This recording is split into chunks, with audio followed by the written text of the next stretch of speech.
Greetings and welcome to this week's episode of the Pixel Crashers podcast, where we get to make fun of everyone. Literally everyone. I'm Angelus de Mortiel, joined by... What's your name this week? Is it Kev the Gamer, Glorious Kev something? We can go with your girl wants Kev. Sure, Kev. Kev is also here, along with Xaiphen, as usual. Nice. Nice. I don't know if you haven't seen that video. It's hilarious. Are you talking about the Key and Peele noise? No. The MRE edited video where the guy's just going through parts of the MRE saying nice, but it's all clipped together, so it's just pretty much nice. He's just saying nice. Oh gosh, that's horrible. Yeah, no. The part that I remember is there Key and Peele. There's a video where they're just like noise over and over again, and they're having a competition on it. Yes, Pinnacle. That's the one. Noise. That's the actual. I remember that one too. Yep. Noise. Everybody cheers you on for saying noise. Anyway, we're here once again. This is the season 5 finale of the Pixel Crashers podcast. For anybody that's been tuning in for the ridiculous number of episodes that I've lost count of, I think we're actually at. I can't remember if this is the 100. I think this might be 100. No. 100 was our Telltale episode. Oh, okay. Yeah, so we're like at 110 or something. Yep, something like that. Like that. Either way, it's been a glorious few years. It has. It has been loads of fun, and I never get tired of making jokes about all of the various game companies that just can't help but put their foots in their mouths over and over again. Like asking if we have phones. Yeah, don't you guys have phones? No. You know, it just never gets old, and it will be a constant source of amusement, I think, for all of us. And it's really ultimately the reason why we do what we do, is because we love telling you guys about the stupid stuff that other people do. They do a lot of it. It's a sacrifice. We really have to put ourselves out for it. But, we love you guys. We have to really dig. We have to search long and hard. I'm just gonna stop there. I can't keep we going. don't have to search that long and hard. Kev already knows all the places like our game, don't buy it. Yep, Kev already knows all the long and hard stuff to search. That was a conversation we were having before the podcast, but unfortunately, that might get things like pulled down for being inappropriate. So we'll leave that out. Constantly inappropriate. Yeah, I think inappropriate kind of goes out the window when it comes to everything that we do. I'm not sure why people think I am appropriate. Yeah, that's basically how it should work when you think appropriate in Kev. That maybe that idea is completely laughable. Well, you know what laughter sounds like. No, it doesn't sound like that. That sounds like death. I mean, yeah. Well, I mean, it could. To me, laughter is the sound that I think of every time in my head. What I think of whenever Kev starts talking about how great Destiny is. I just hear laughter. Destiny is glorious. What are you talking about? And then there's the sound of peace, screaming, and then silence. Yeah, no. The best part was whenever Kev was like, Fallout 76 isn't really that bad. Oh, it's not. Actually, no. Stop. Let me finish. The game itself at its core is actually not a bad game. It is buggy. Not as buggy as most other Bethesda releases. Yeah, pretty much. All of them? It's no more or less buggy. I think people finally just got tired of Bethesda's shit. Yeah. I'm pretty down on that one. I think that's really what ultimately happened there. That's ultimately what happened. But it feels like if you like Fallout for the exploration elements of it, you'll like 76. Mm-hmm. I can see that. It reminds me kind of ESO in the Fallout universe. There we go. What? Fuck Bethesda. Yeah. Oh yeah, of course. We knew that was gonna happen. I mean, let's be honest. Anyway, so Bethesda can hold their own. Huh? Who? Bethesda can hold their own. I got that game as a gift. Yeah. Well, the thing is that while there is so much to talk about on the Bethesda front, we'll get there. We have eight top 8 gaming blunders from 2018 is kind of what we're going for right now. We have carefully curated and picked only the finest epic fails for you guys today, because we care that much, and we really wanted to share something special. And so we're actually gonna get into it because we have a lot of them to go through. 8 is a lot, so let's switch this over here and let's get started. So the first one, we're going way back in time, back to early 2016 when life was simpler and things were kind of interesting. There was no electricity. People comb their hair with bones salvaged from dead animals. Why do you think my hair's so shiny? Yes, exactly. So back in early 2018, you got to remember. So back in late 2017, there was this really massive game called PlayerUnknown's Battlegrounds. Some of you guys may remember it. It was top in the charts. It ruled the world. Everybody loved it. China loved it, right? Well, everybody started kind of jumping on the Battle Royale bandwagon. And there was one particular one that kind of stood out and started gaining a lot of traction. Well, that happened to be Fortnite, which, if you are breathing and have looked on the internet at all in the latter half of 2018, you know that... Oh, you don't have to look on the internet. Yeah, in fact, you don't even have to look on the internet. It's everywhere. There's fucking like, we were going to stores and it's like Fortnite is in every goddamn store window. So you obviously know how the story ends based upon the current state of things.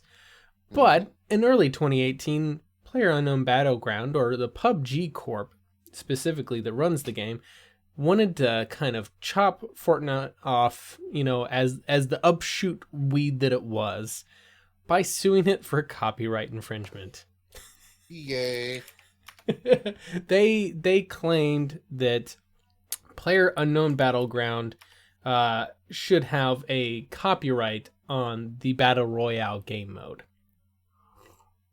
Mind you, of course, it didn't invent the Battle Royale game mode, but it claimed it should have a copyright on it nonetheless. Needless to say, it didn't take very long before it ended up dropping the actual lawsuit, because it had absolutely no legal ground whatsoever and would have just cost a ton of money for no reason. So they failed to take the Apple route on there and file the copyright after the fact, then commit to the lawsuit. Mm-hmm. Yep. Well, the thing is that the comedy of this whole thing, if I remember correctly, I think it actually does say, it does talk about it in here. Yes, it does. So the comedy of this whole thing is that both the PUBG Corporation and Epic Games are part owned by Tencent Holdings. So they both kind of have an owner from the same company. So it's kind of like, imagine you being a parent and watching one child sue the other child. I've got an even more interesting analogy. Popcorn. Yeah. Not completely, not a complete analogy, but still, funny comparison nonetheless. So I think it was AIG, or maybe it was Goldman Sachs, right before the government buyout, after they decided to just fuck themselves over financially. I want to say it was AIG. They got to the point where they were loaning themselves money. Yep, they were. Yeah, that's that's the effect I see behind that. The same kind of thinking, like, I'm going to sue myself. Well, the thing is I know, it's not quite the same. No, but the thing is that it gets even more comical though, because so PUBG Corp was suing Epic Games, for copyright infringement. So PlayerUnknown Battleground was made with the Unreal Engine owned by Epic Games. So you're suing the people that have licensed you the game engine that makes your game. Mm-hmm. It's just, you want to talk about things that kind of were a poor choice lacking in really good judgment. That's, there's the reference, the term is hindsight is 2020. Well, if they'd only opened their eyes, their foresight would have been 2020 as well. their every sight was just zero. There's Yeah. Like I said, if they had only opened their eyes, it would have been that obvious. However, they decided to just shut their eyes and charge ahead. So, Kev, what are your thoughts on PUBG? Do you think that it didn't get a fair shake? Ow! That's Kev's. That's all I have to say about PUBG. PUBG, if you play PUBG, hold your L. If you own PUBG, hold your L. Yep. PUBG is just a massive L. Now, that was the earliest one in the year. That was the early parts of 2018. Now, we're going in chronological order, but coincidentally, it also does seem that these things are actually in a rank from the silly or the least silly to the most silly, which is it has its own fun. But these are actually in chronological order, despite what you may think on there. So our second guy on here was Command & Conquer Mobile and everything around that game. And the thing is that this was the less poorly handled game re-releases of the two major mobile games out there. And we'll get to the second one much later on. But the first one was the, hey guys, we're making a new Command & Conquer game for mobile. And as you can imagine, Command & Conquer Rivals had about the reception you'd expect. It the Command & Conquer has a pretty niche and very passionate fan base that were pretty upset with EA with the way that EA handled Command & Conquer War, or Command & Conquer 4, whatever, Tiberium something or another. Tiberium Twilight, I think is what it was called, or whatever. They hated that game, and they felt like it was a betrayal because EA bought up, what was the company that made that? I can't remember what my brain is trying to tell me. It's somewhere in here. It's right in front of me, and I'm not going to see it until later on. In any case, they, Redwood Studios. No, that's the one that developed the actual RTS. Whatever the case is, there was a studio that they murdered. Yeah, they essentially bought them up, put out a Command & Conquer game. It did horribly, and then they shuttered the studio. They just, kicked them out on the street. So that's, yeah. I guess there was also Command & Conquer Tiberium Alliances, a free-to-play online only browser game. Ugh. Ow! Victory Games was the, yeah. So this franchise has had a long history of getting kind of thrown under the bus for the sake of trying to get a little extra profit based on people's old school nostalgia of the title. My thought is that, do you guys think that pretty much all of our favorite titles are going to end up on mobile soon? Do not want. Doesn't matter if you want it or not. It's a matter of whether it will happen. Here's the thing. I don't think they're going to put Dragon Age on mobile. I think if they were going to, they would have done it about 8-9 years ago. I think Dragon Age will be. I think they'll shutter Dragon Age before it goes to mobile. Just like Mass Effect isn't going to go to mobile because they've already shut that shit down. No, according to Casey Hudson, they're actually working on another Mass Effect. Possibly. Yeah, it's called Anthem. Oh, ouch! Yeah. Yeah. That's oof. I mean, like you want to get into arguing semantics. I mean, you can get a beta format Steam Link on your phone, so I can play any game on my PC into my phone. I mean, yeah, that is kind of semantics. Like I said, that's semantics. Mhm.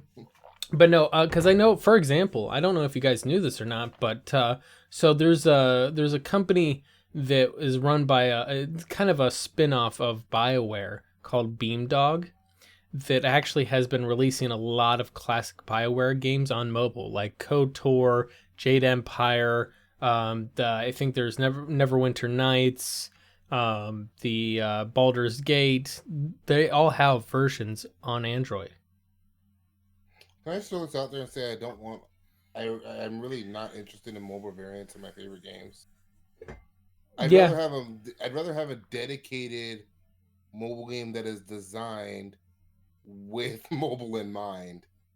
The thing is that for some of those games, like, so I feel like, and I have not seen Baldur's Gate or Neverwinter Nights on the mobile, so I don't know how small the text is on that. But I could feel like that being a potential pitfall of it, because obviously those games weren't voice acted, right?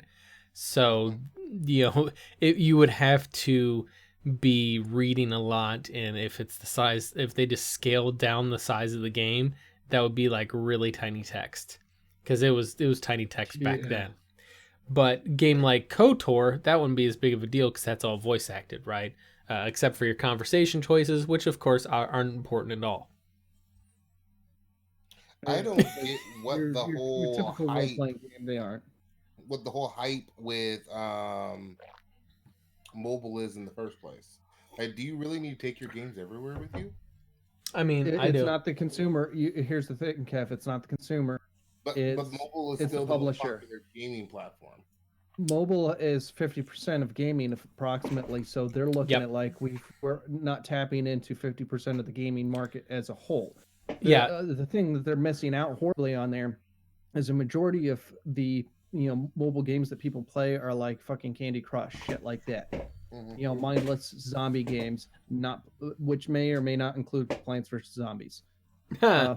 Yeah, but the thing is, though, I'm only gonna damage control for my son because he loves Plants vs Zombies. Well, I've spent some time into it. I've enjoyed it for a little bit. It's a little bit of a tactical game as opposed to Candy Crush, where you don't think really. Of course, Xaiphen's not telling everybody about how he actually reenacted Plants vs Zombies on his front lawn. Yeah, that was one of our more awesome decorations. And his mic broke. Yep, he's starting to cut out already. How's that? I'd like facing the mic. I'm talking right into it. I don't think it's the mic at this point. I'm thinking it's my internet. It's okay. So in any case, though, the internet, what it's really for anyway. So in any case, though, I think mobile. First of all, yeah, as Xaiphen mentioned, mobile makes up 50% of the actual overall gaming market. So for publishers to ignore that would be financially irresponsible. And I know all of their investors are saying, "Where's your mobile games at?" Whenever the CEO of EA sits down with the board, they say, "That's nice. We don't care about Anthem. What's your mobile game portfolio looking like?" Right? I think that's a lot of it, is that they need to have a presence in the mobile market. That's the reason why Activision bought King back in the day. So when they're talking about Candy Crush, that's Activision. Those people don't realize that. Candy Crush Saga, Candy Crush Soda Pop, or whatever the fuck it is, those are all King, which are owned by Activision. Fair enough, but my thoughts are still on there. Then why not create a new IP or new IPs for mobile? New IPs are expensive. It's expensive to create a new idea? Yep. Why? Because it is. That takes a lot more R&D. Whereas, like, for example, let's take Command and Conquer as an example, right? Since this is the story we're on. Think about, we have to build a new audience versus Command and Conquer that already has their audience. You've got that. Marketing dollars. You've got that. You've got like characters, themes, world, lore, all of that shit. You've got like items in the game, vehicles, weapons, base mechanics even. Those all already exist. We know this tank is better than that tank. This building builds these tanks. this building builds these troops, etc. You've already got a lot of the base framework of the game already there. You might have to tweak stuff to make it work into an Android or an iOS environment, etc. But you've got a lot of the groundwork already laid for a video game, which it negates the need for probably about, I'd say somewhere between 30% to 40% of the pre-production work is already done when you have a game like that.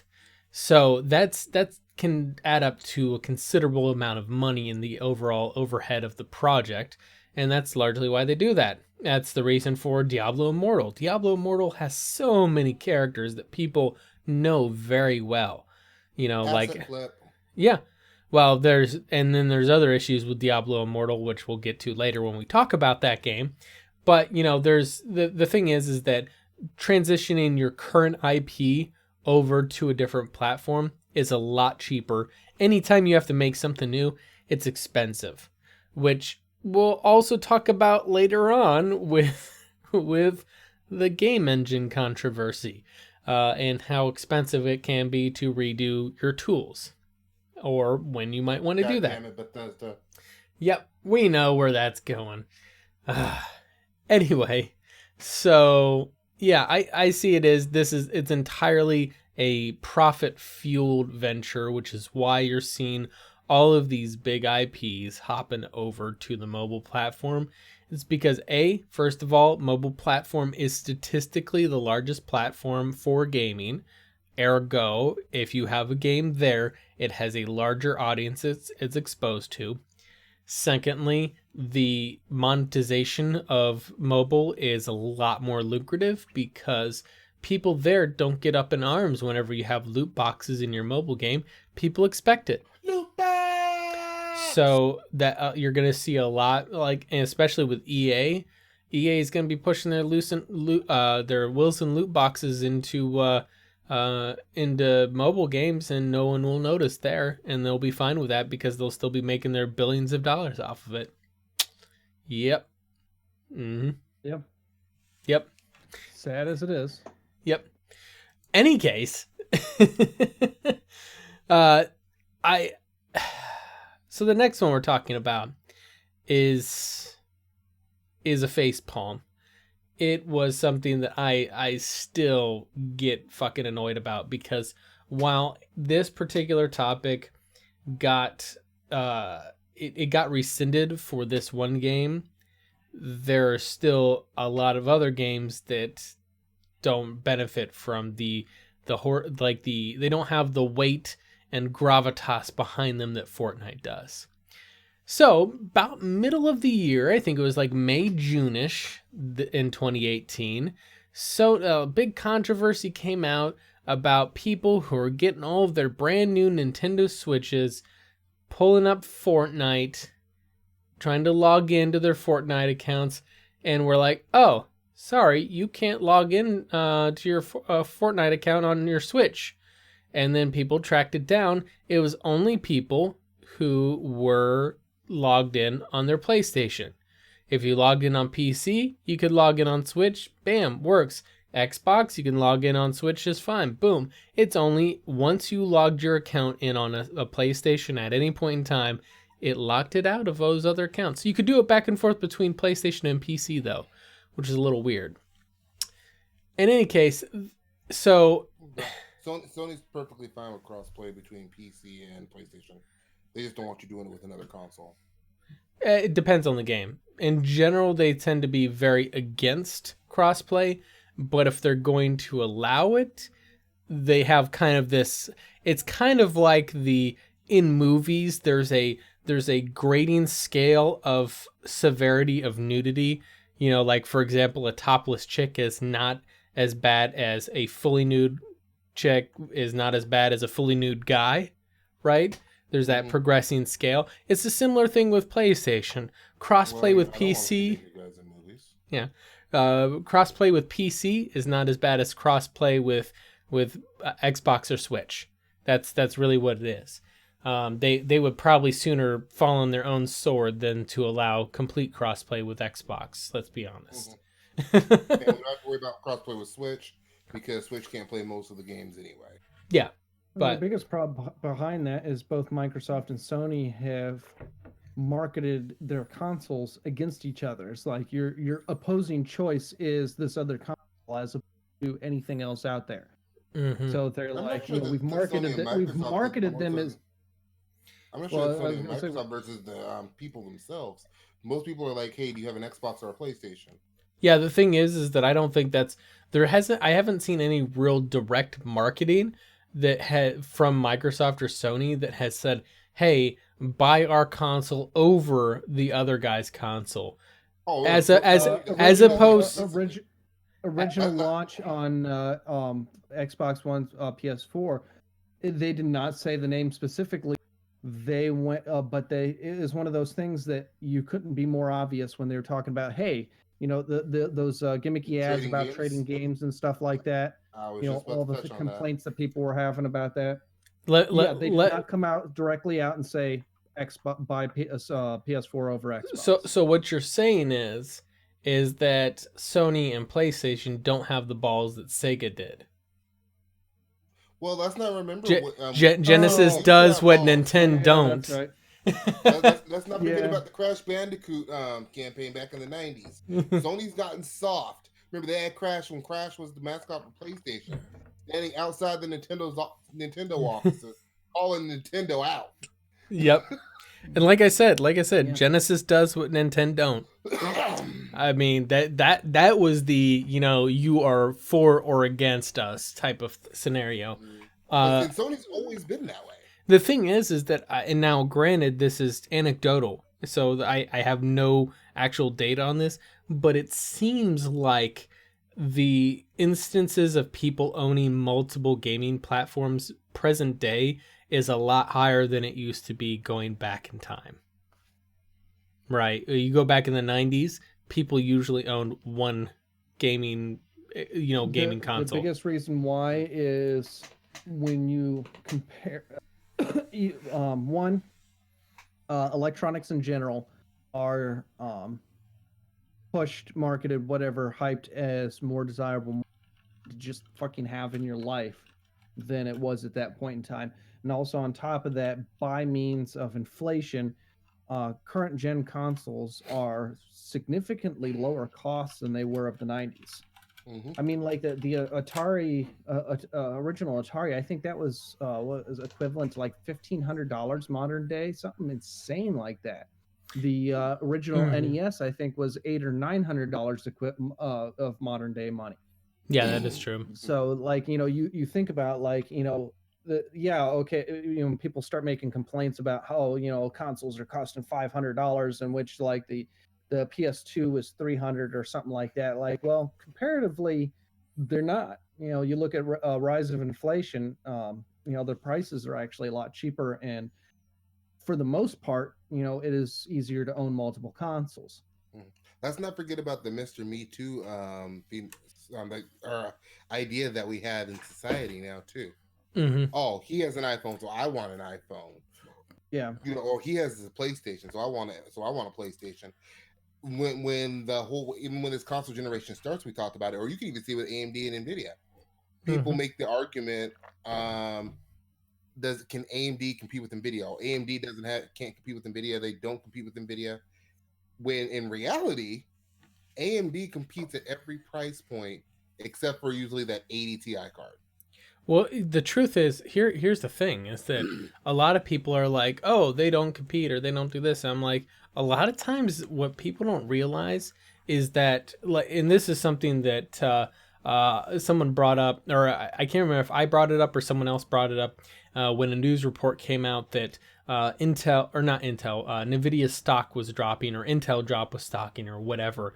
And people were like, oh yeah, AMD is taking the market share back or whatever. And someone was like, yeah, so losing stock, me making less money, does not inherently mean that my competitor is making more money. Right. There's probably a lot of reasons why Intel stock's going down. Computer hardware's lasting longer. People are not needing to upgrade as frequently.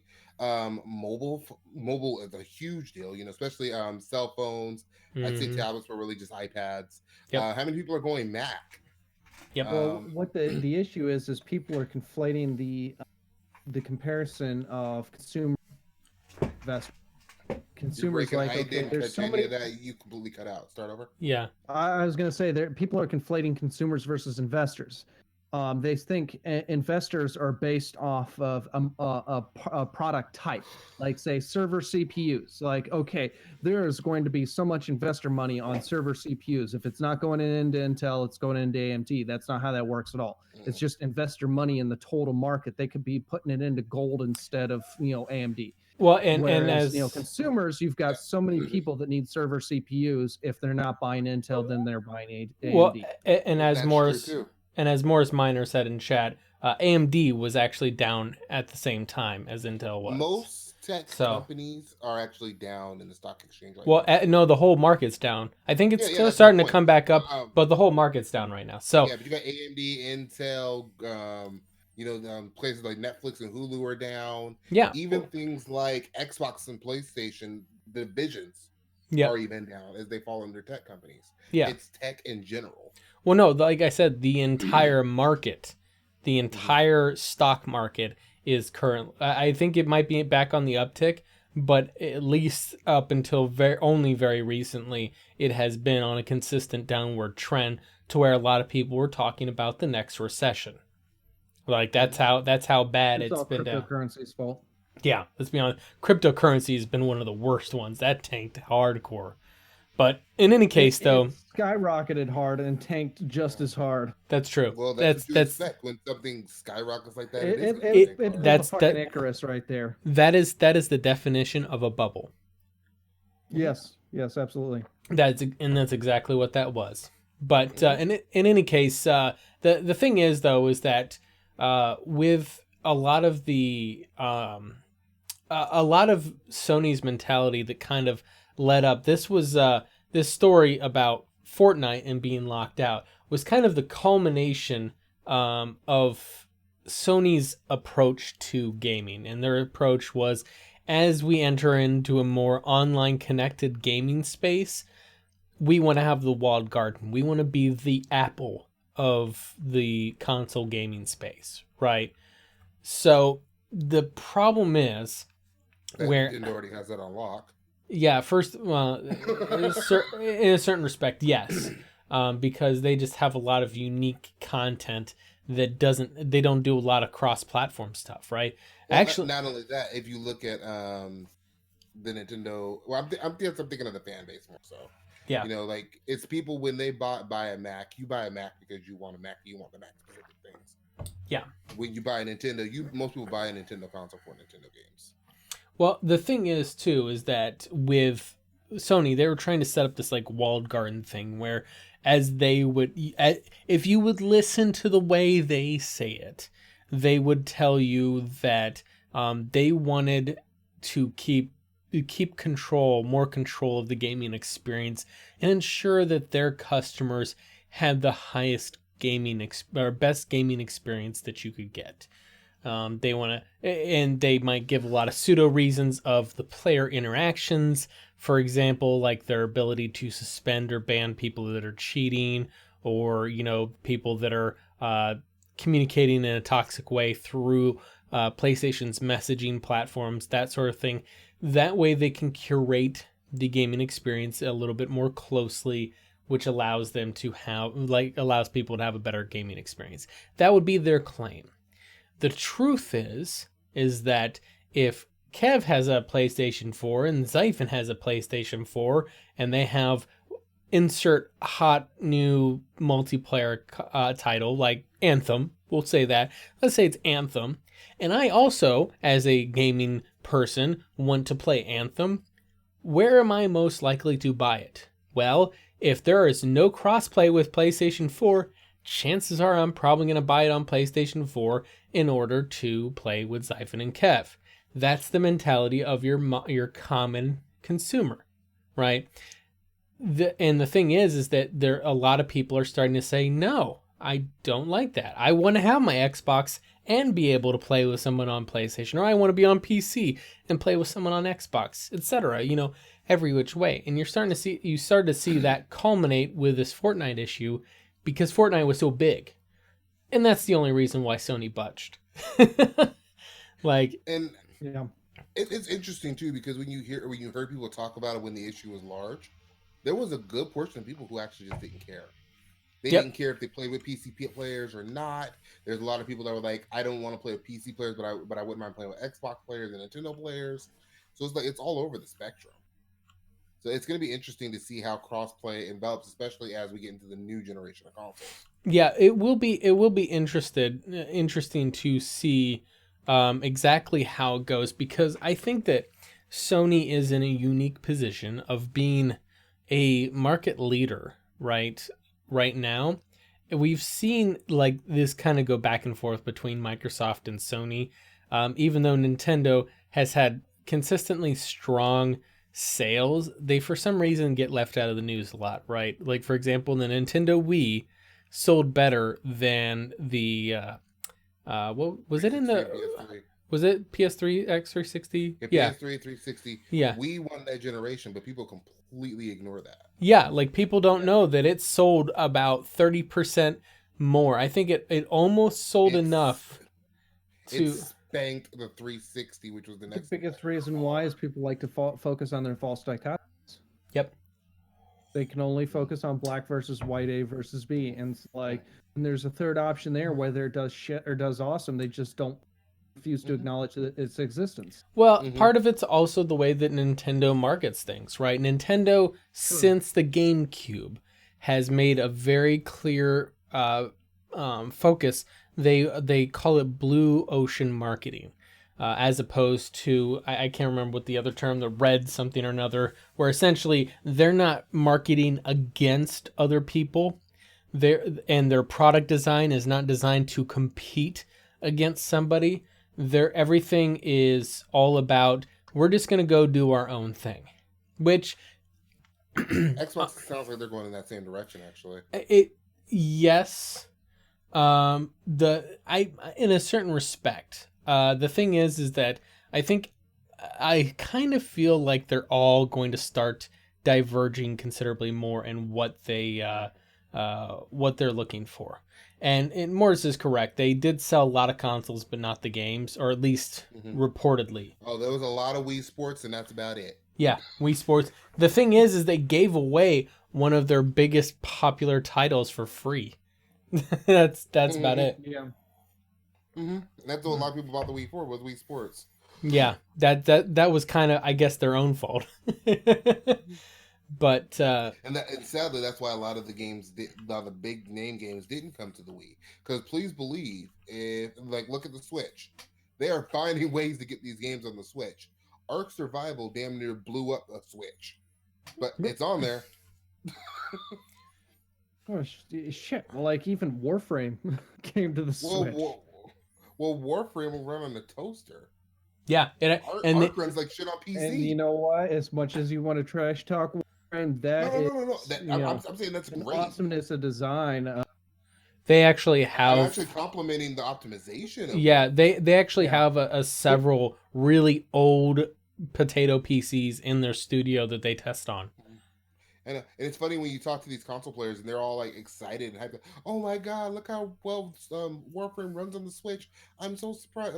Nobody's surprised about that. Show me a game that can't run. There is one thing to consider on the Switch, though. A Switch is an ARM-based computer system. It is not, your standard desktop or console CPU in there. It is ARM. And programming something that's very intense for ARM takes a lot of work, and that's why they contracted out to port it. They didn't try to handle that themselves and risk screwing it up. They wanted somebody who's tried and true, proven that they can port things to the Switch properly.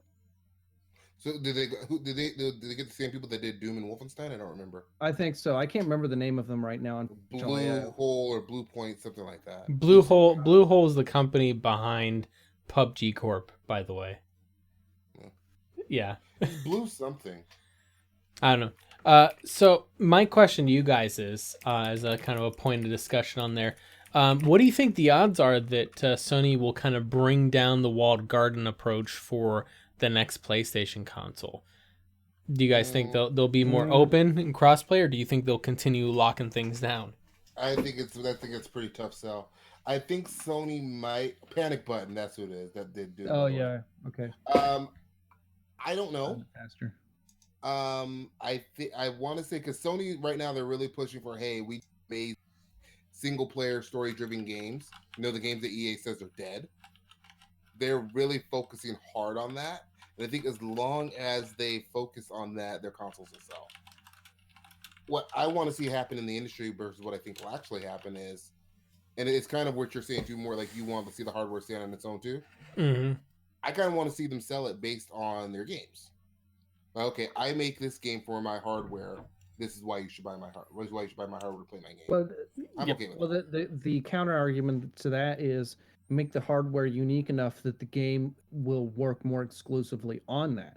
Like, say you've got Wii Sports. Try playing Wii Sports on another system. Right. That's a lot of Mort's argument. I'm not necessarily against that argument. I'm just I'm more compelled by software than I am hardware. But you're not selling. That's the point. Is like, okay, why bother having a lock on the software? Or on the hardware. There's no point to it. You can play it on anything. Yep.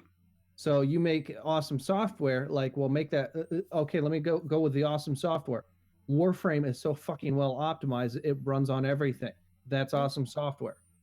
Yeah. By the way, Morris, real quick, Morris. I can already answer your question on who will have the best hardware next gen. PC. Continue with your thought, Kev. No, like I said, it may more to beat this to death.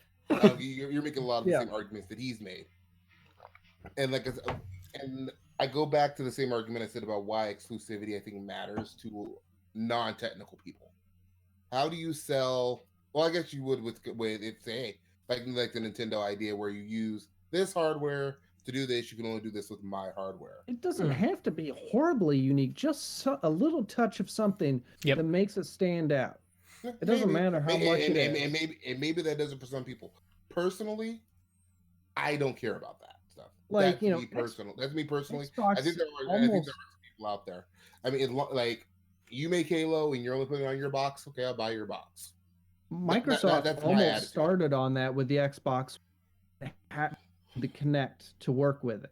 Now, granted, not all games would have needed the Kinect to work, but to say they could have forced an implementation of that, whether people liked it or not, that would have had a software.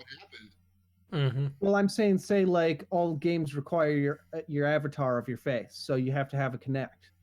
So that would have, even if it's something stupid, simple, and just barely there, it's still a unique hardware lock.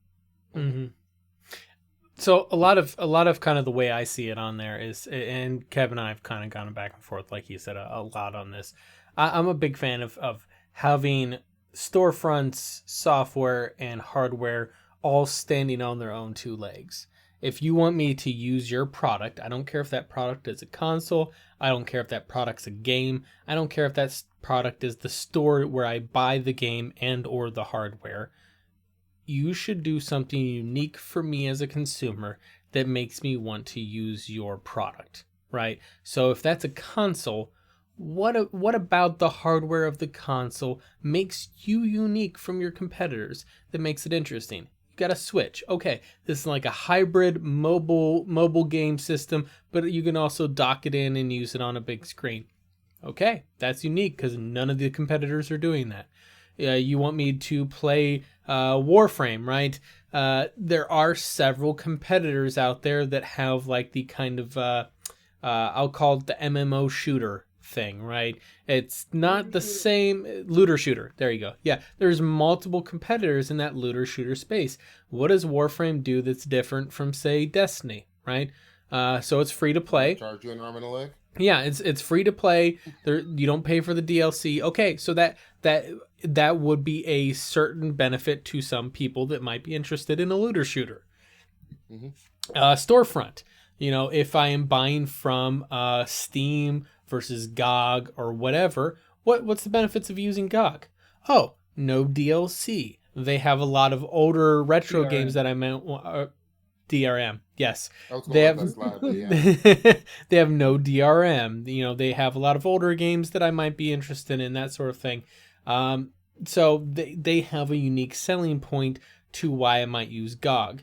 Then there's also maybe some social aspects or political aspects to GOG of I like the company CD Projekt and like what they stand for, etc. That aside, the point is that the product itself has something unique about it. Now, when you put the hardware of the PlayStation next to the hardware of the Xbox, I don't really see anything that distinctifies those two, and I would like to see that change. I think Xbox is in a unique place where the next Xbox, and there's rumors that this may happen,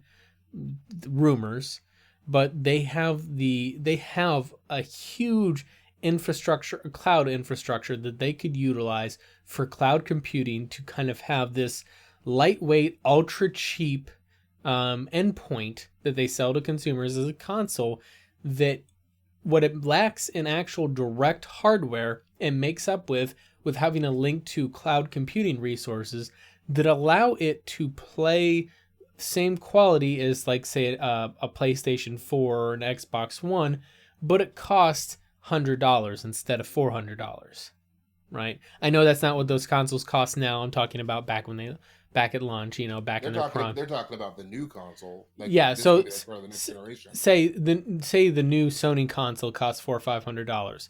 If Microsoft can come in and say, "Hey, here's $100 console," and the reason why it's $100 is because, you know, you're paying for really low end hardware, but we use cloud computing to boost that up, and look, it works just as well as your more expensive console. That's a unique value proposition. That would also give them an actual fucking reason to charge $60 a year for Xbox Live. Because ain't no fucking goddamn reason right now for them to be charging for that except for just pure profit. This should be in Game Pass. They're pushing Game Pass heavy. I think Game Pass is $100 a year. Well, Game Pass is what, honestly, like, Xbox Live gives you 2 free games that you may or may not want. The Game Pass actually does what the Origin Access does. Yeah, but games with Gold and games with Plus are no different than my Twitch Prime free games. Except for I get to keep my Twitch games when they give them to me. Well, yeah. You watch what happens when you stop paying Sony and Microsoft. And you get so many more fucking games with Twitch Prime too. I'm just throwing that out there. 7 games a month. Like, yeah, people get mad. I'll put it on Twitter. Free game, no subscription required. Yeah, well, yeah, but you have to pay for Xbox, or you have to pay for Amazon Prime. I'm talking about like on Humble Bundle, or free on GOG right now. Yep. I'm talking about those kind of free games. Oh no, like, so the Twitch a month. Twitch Prime games, man, that's like they give you Twitch Prime games are insane. What is it? They give you like 5 or 10 games a month. I got like 7 this month. Yeah. Like, and it was the whole.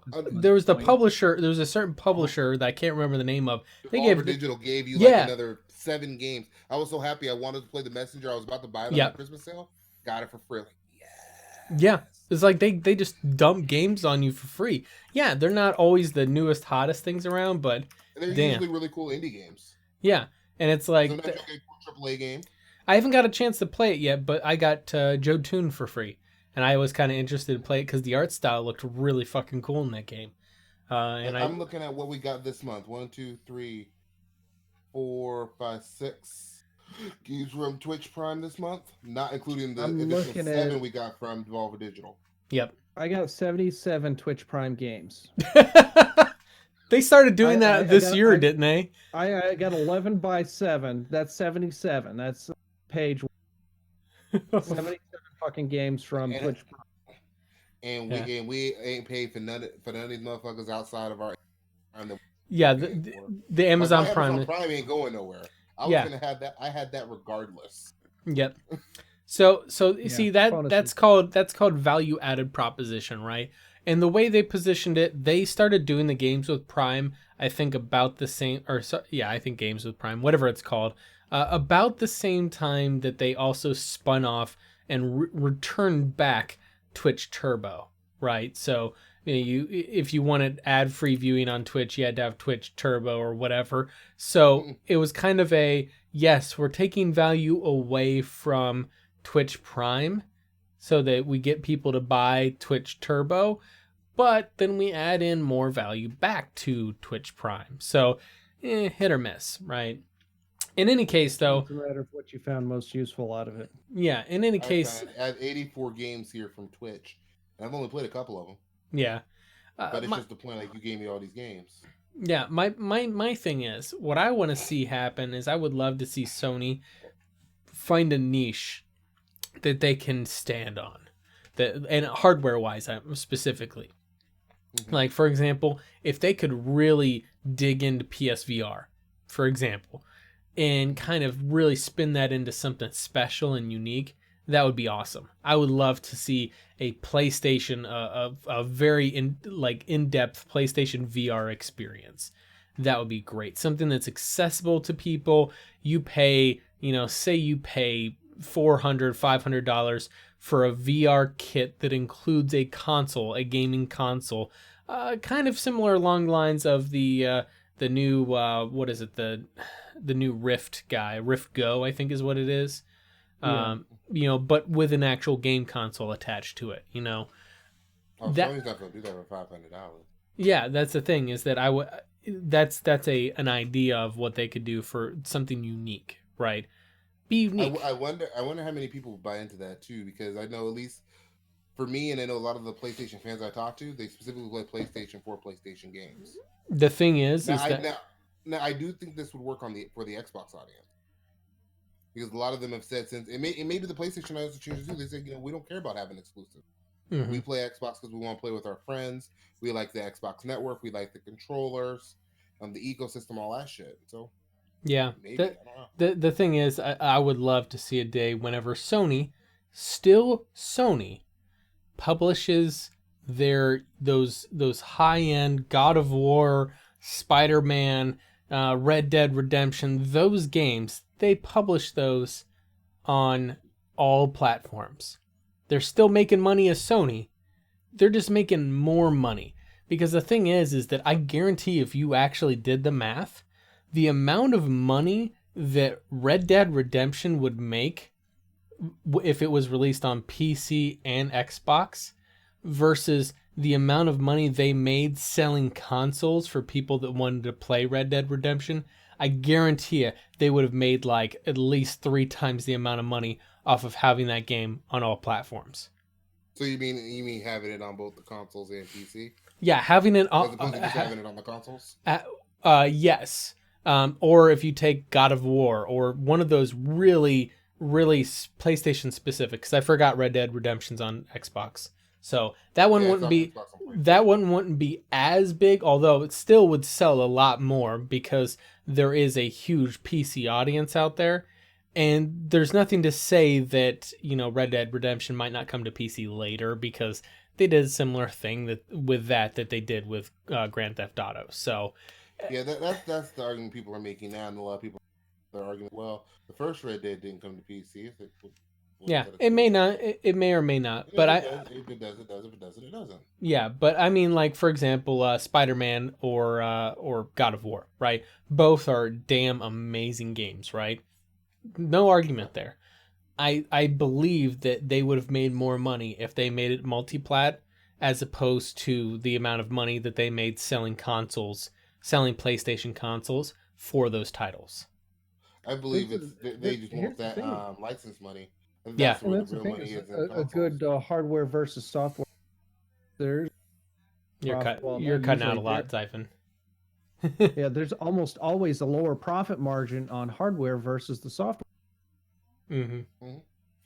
Well, so yeah, the hardware, like, especially now in this stage of the game, PlayStation may have a better profit margin on their actual hardware sales now. It increases over the time, because when they first start selling consoles, like a fresh new console generation, they're usually taking a loss on each console sold because of the R&D costs.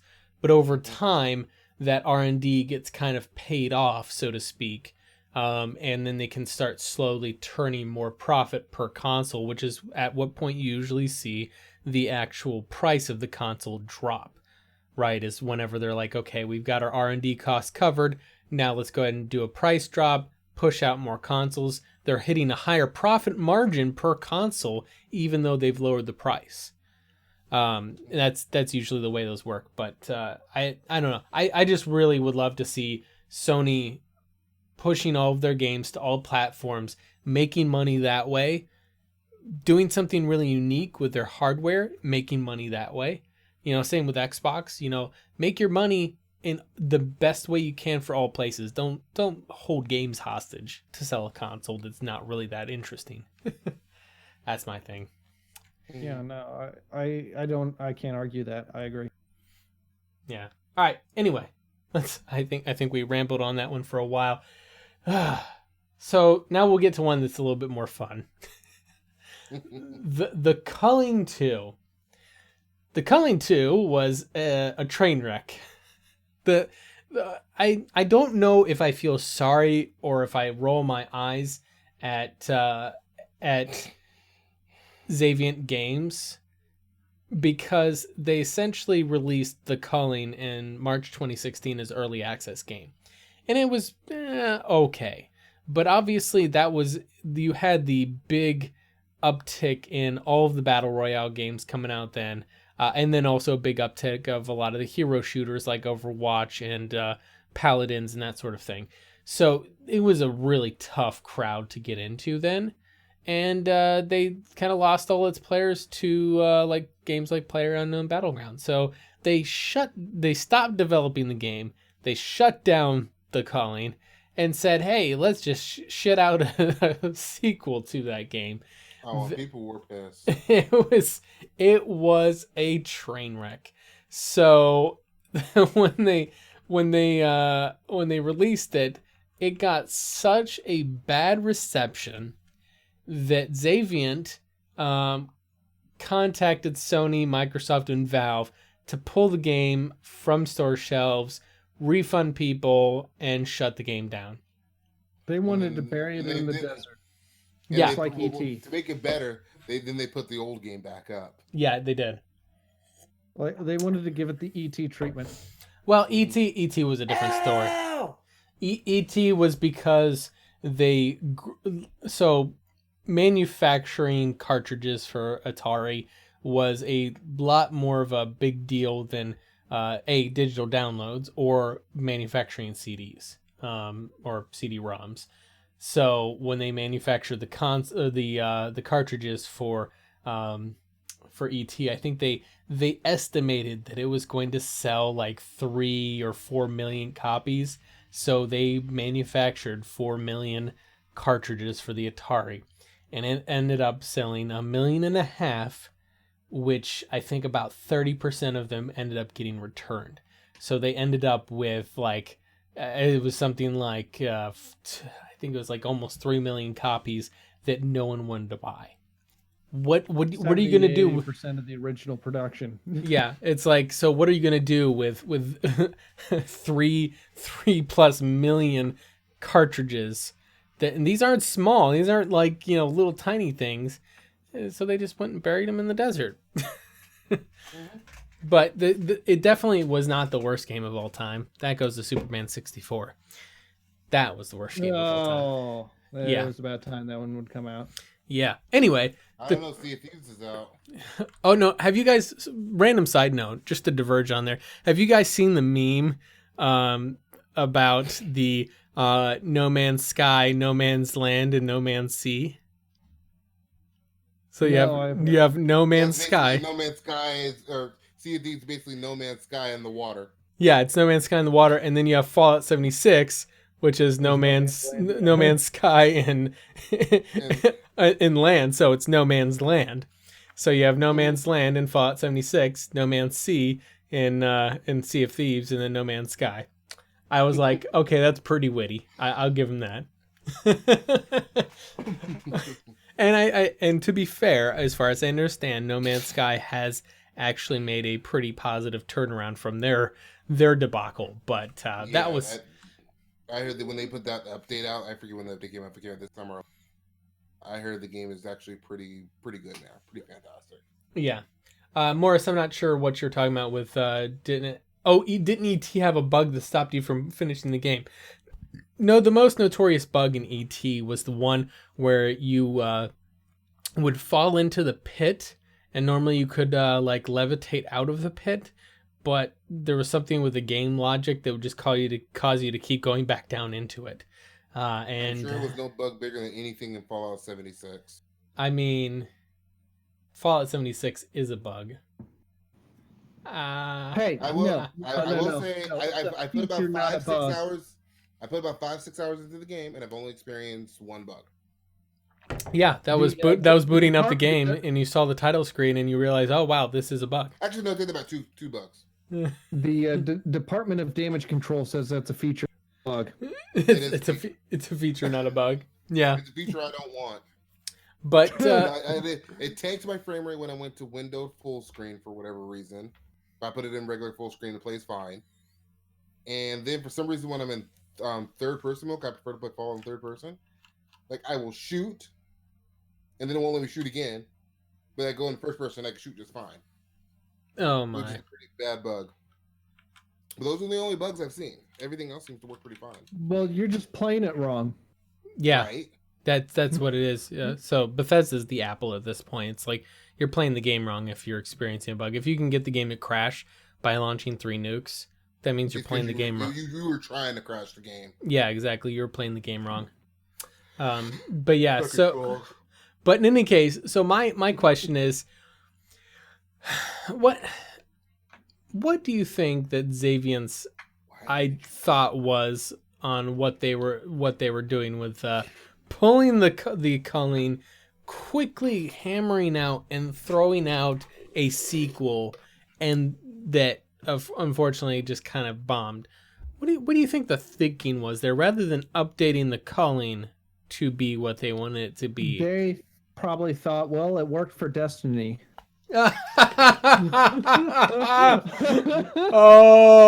shit! There's some fire there. That was. I mean that was Kev. Kev, do you need a fire extinguisher that there? Didn't work for Destiny. Destiny held an L2. Destiny 2. I mean, they put out a sequel that had, they just abandoned the first games. Like, let's put out a sequel. Mm-hmm. It was supposed to be a 10-year thing, guys. 10 years. 10 years of 6 sequels, 27 I'd like DLCs. to know actually why they abandoned the first one. I think it probably was a technical limitation due to the old consoles. Like, I know they said there was some issue. I've heard about some issues with the old consoles and being able to move forward, and that's why it wasn't on PC. So here's the thing: is I that don't know what their excuses were. I don't know what their excuses are. Were that to be the case, then they could have gone the Dragon Age Inquisition route. As much as that did kind of rub some people the wrong way, I understood what BioWare had to do as a tough choice when they had to cut support for 360 and PS3. Here's a better idea: just don't put it on old consoles. Well, the thing is that you're already a couple years into. Yeah, a couple years in is still within launch window. Yeah, a better option would have been to go the Mass Effect route and just abandon the IP and go with. Yep, just abandon the IP. Abandon the IP and put out Anthem. And send all of your best developers to work on something else. Mm-hmm. In fact, more to the point. Pretty good games.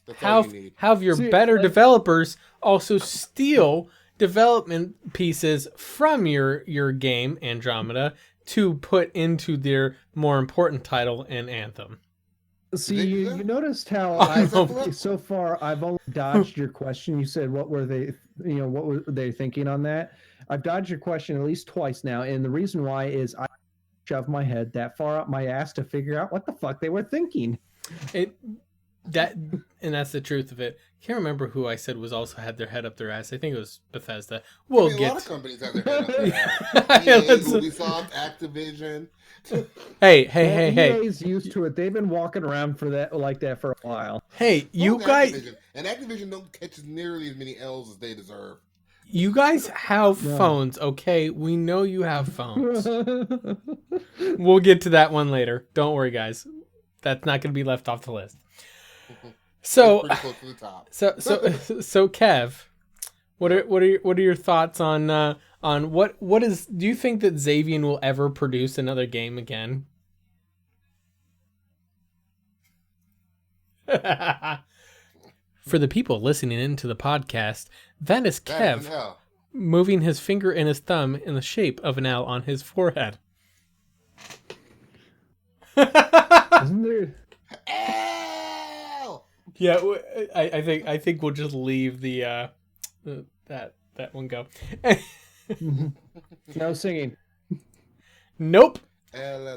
So moving on to the next one. This one is this holds a special place in my heart because it's so easy to make fun of this guy. Just look at him. Just look at him. Well, we can't look up. Mort has his face cut off. Scroll up, Mort. I don't have his face cut off. That's doing the right thing, cutting his face off. No, his face isn't cut off. You just need to catch up to the other stream. half of it has been stolen from somebody else's face. Oh god damn. So apparently I'm on it tonight. Now, in IGN's defense, I don't think this is actually an L for IGN as much as it's No. an L for this guy. No, this is Philip Mushin's whatever. This is entirely his L. So Philip Mushin was a Nintendo commentator, if you will, a Nintendo quote unquote journalist. I wouldn't say journalist because journalist I feel like is a YouTuber. Yeah, he was a YouTuber that got a job at IGN. Well, he still is. He still is a YouTuber. He still is. His fan base doesn't care what he did. Yeah, some of them don't. I wouldn't say that all of them don't. But so Philip Mushin, there was this Dead Cells review that you guys may have heard of. That he put out one, and it sounded very similar to another guy, a smaller YouTuber out there in the world. Sounded very similar. In fact, 70% plus, word for word the same. And so if that was just it, if it was that he plagiarized one thing and maybe he's on a tough crunch time, it sucks and he would have lost his job. But this would not have made that the list if it was just that. We would have been like, a plagiarist journalist? I don't really have a whole lot of faith in games journalism as is, so it wouldn't have really shocked me. It was everything after that that really sent this into the stratosphere for me. So after he was accused of plagiarism, with pretty damning evidence, he was fired from IGN, and everybody thought it was all done. But then and there was a lot of people that were, kind of probably sending out some shit posts to him here and there. We know how the internet trolls work. He then makes a YouTube video that is the formulaic apology video. So he starts off, it fades in from black to an empty chair. He sits down in the chair and says, "So I've been meaning to make this video for a while, so that people hear my side of the story." Like, it's literally, if you could write out, here's how to make an apology video, which I imagine there may be YouTube videos on how... Somebody did write that, and he plagiarized. Oh, he just can't win. But no, the thing is that he made this very formulaic apology video. And when I say apology video, I use that word apology very loosely, because he apologized to IGN, and that's it. Oh yeah, he didn't apologize to Boomstick, the guy who he stole the review from. Yep. He wouldn't even acknowledge Boomstick Gaming. Nope, he said the YouTuber. I wish him the best. Yeah, he didn't apologize to him. He just said, "I wish you the best." I wish you the best. Didn't apologize to him. So I can steal your shit again.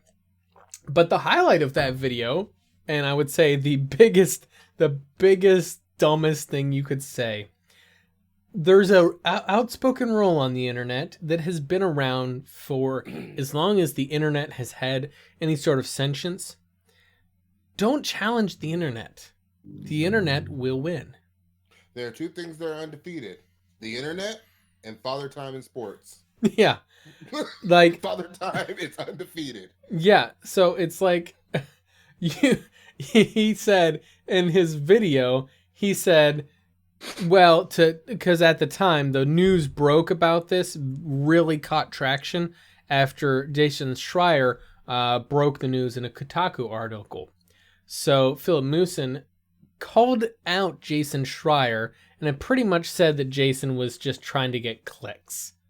You know, I don't think you realize that Jason is like one of the best in I mean, that's investigative journalists in the gaming industry. I was having a little bit of trouble getting that out. Yeah, that's a low bar to set, and I have other issues with Jason Schreier. That said, a lot of issues with Jason Schreier, but yeah, that said, he is probably the closest thing to an actual journalist in the games media industry as it is right now. And so Philip Mewson thought it would be smart to more or less call out Jason Schreier and tell him that he was just doing it for clicks.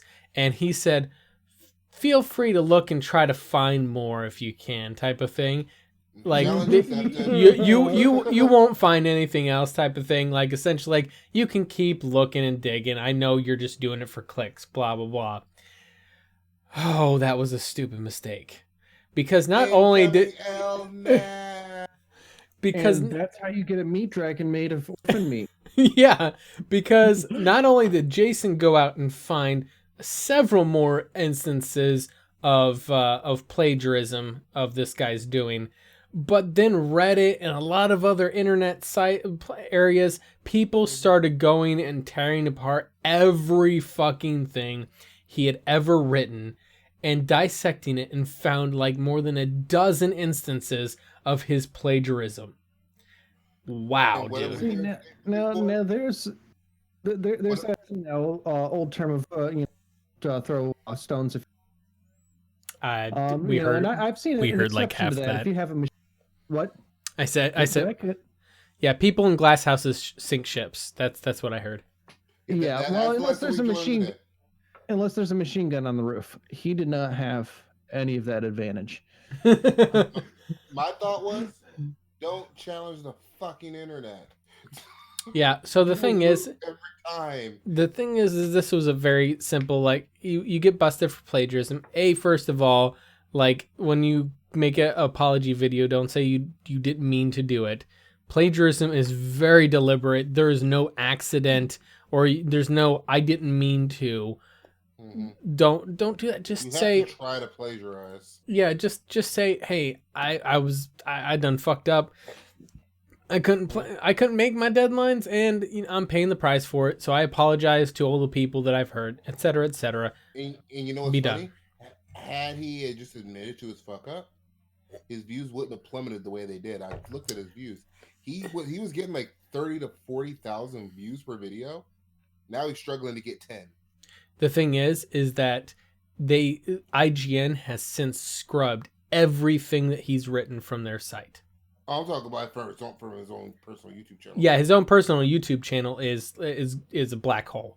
It is done, and it's like he's probably not going to see any real growth. And the thing is that YouTube probably has prevented his channel from being monetized in the back end because they don't want to deal with that shit. They have enough problems with copyright. They don't want a plagiarist, monetizing videos. Like that's just that's a bad thing waiting to happen there.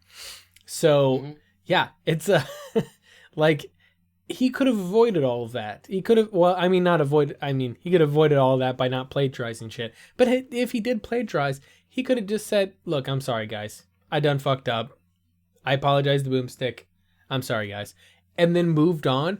Gave it some time, a little breathing time, and then he could have gone back to making his YouTube videos and probably been worse for wear. Oh. Like he would have had some people lingering to throw mud in his face every now and then, but overall, he probably would have been good. But he did the worst possible thing he could do. He took no responsibility for his actions, and then he more or less tried to change the conversation at the end of his apology video into about, hey, don't attack my family and stuff, guys. Like essentially trying to make it sound like he's the victim in all of it. Whew. Big mistake.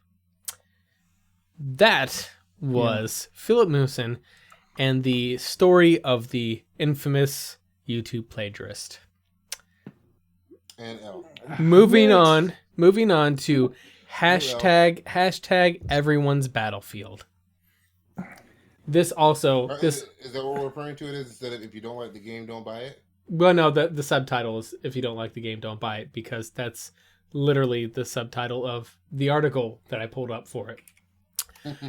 But the culmination of this this train wreck was hashtag everyone's battlefield.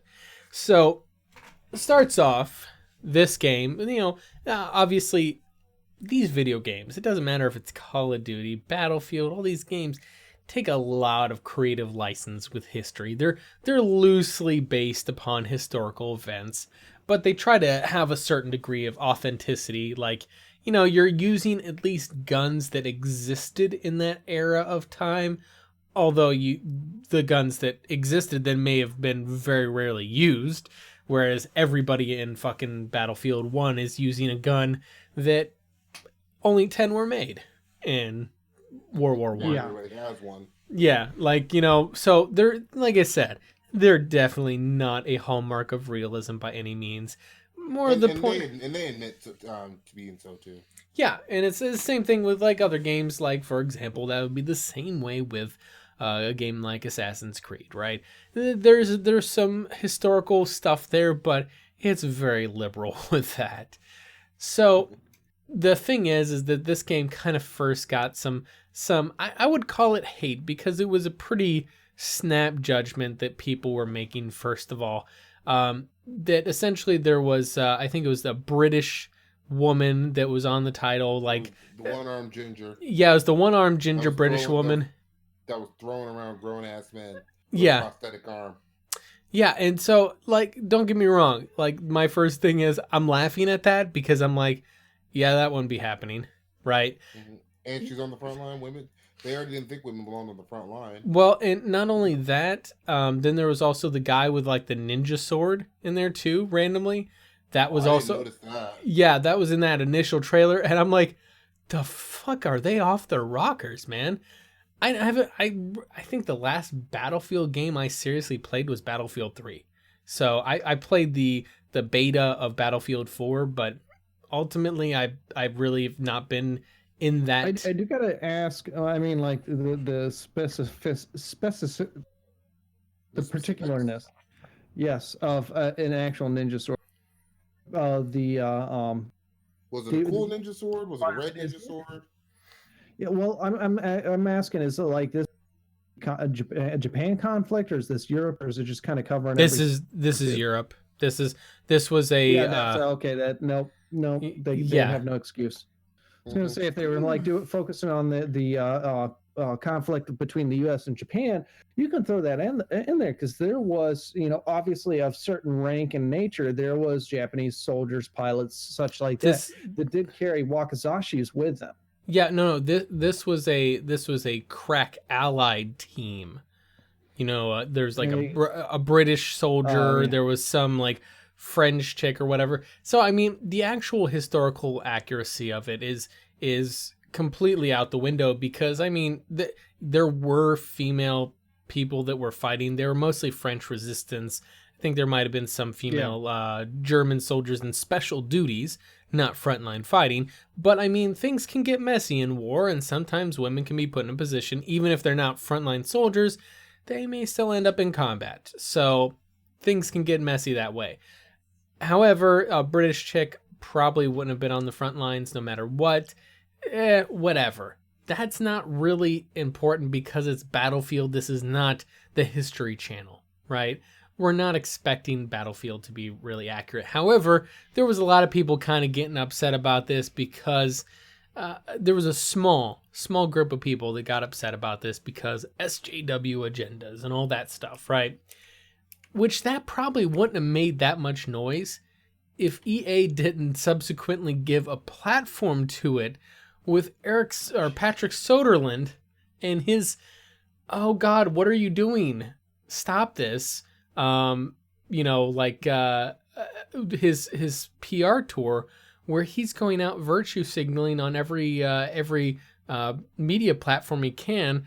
Like, first there was the whole like if you don't like it, don't buy it thing that he did. And then there was the whole sitting down, having a conversation with his daughter, who's way too young to be playing a violent shooter video game, right? Talking about his daughter asking, oh, how come people are upset about a woman being on the cover? Like, oh, this guy is just like, was a train wreck through this whole thing. That's all the PR that people were hearing about Battlefield 5. Not, is the game good? Not, what is the game doing new? What's the interesting stuff about the game? Like Call of Duty, the new Black Ops game, you know what I was hearing all about with that game? Blackout mode. Blackout mode. Blackout mode. Every fucking time I turn around, people talking about Blackout mode. What it's going to be doing in Blackout. Awesome. And well, yeah, because obviously Battle Royale is the hot stuff right now. So obviously a new Battle Royale mode in a Call of Duty game is going to be hot news. But that's the PR that I'm hearing about Call of Duty. Battlefield 5, I was hearing about how EA was SJWs, and here's what new stuff that Patrick Soderlund is throwing down the throats of their gamers now, and I'm like, oh, you guys really screwed this one. The culmination of this story was an actual internal EA event, like a little EA conference that they threw together, praising the success of Battlefield 5.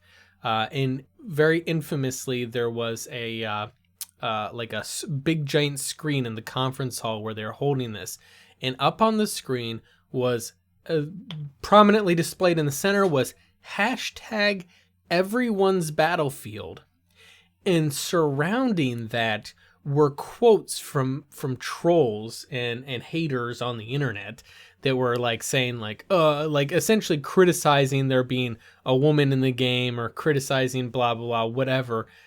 The point was that it was essentially like a wall of shame of the people that didn't agree with what Patrick Soderlund and other EA folks had said about Battlefield 5. Ow! Yeah, unfortunately that image leaked out and people got to see it, and yeah, that went over about as well as you can imagine, with everybody saying essentially that you cared more about politics than your consumer base, right? I mean, is that not true? Yeah, and that's seems to be the case on there. Unfortunately, the game itself, it seems like they put more interest in the actual politics than they did making a compelling game, because the game just didn't seem to have a lot of interest with its fans, and it didn't sell it well. I think what happened is they pissed off the fans. Yet everybody I've talked to that have played Battlefield 5 says it's absolutely amazing. Mm-hmm. It is probably the best Battlefield since 4 being my favorite Battlefield.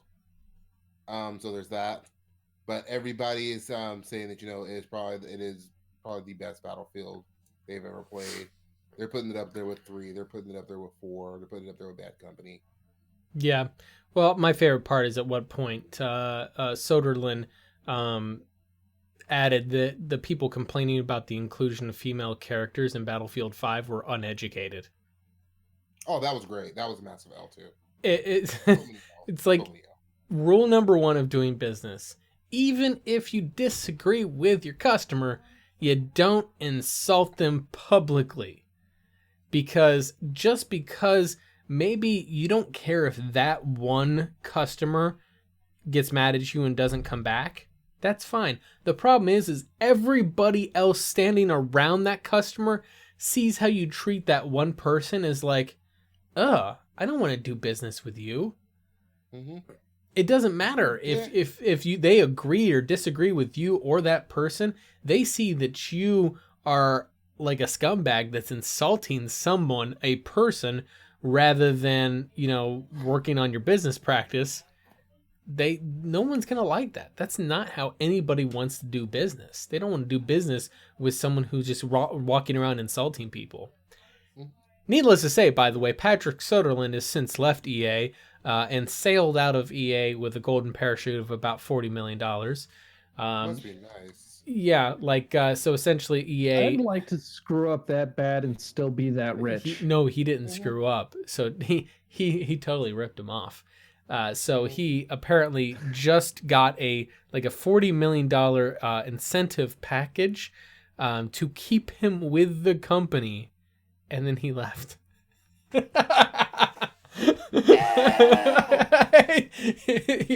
was like, please stay here. Look, give us all this money. And he's thinking, you dumb fucks, you never pay that in advance. Mm-hmm. Now, what's funny about all of this too, or when you start thinking about these companies, and like you say, oh yeah, these companies don't give a fuck about the people. Maybe it's not that they don't give a fuck about the people or their product.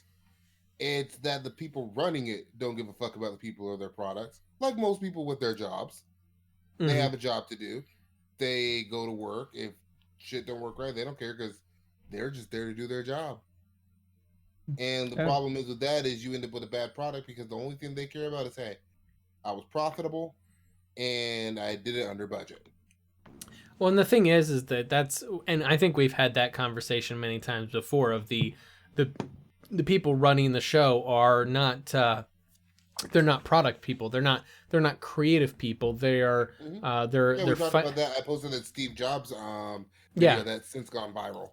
Yeah, their finance, they're financiers, they're money people, they're business people, right? They were sales and marketing people. They did really well and moved it to the company, and now they're running the company. Yeah.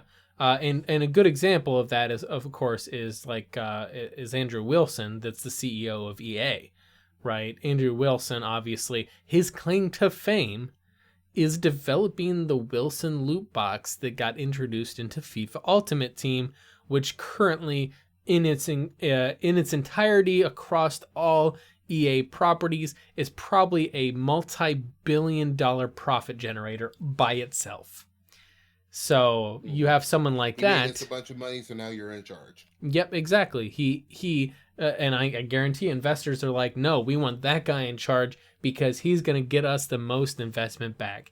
Most people don't realize, particularly with EA and with Activision Blizzard and similar such ones like that, they're publicly traded companies.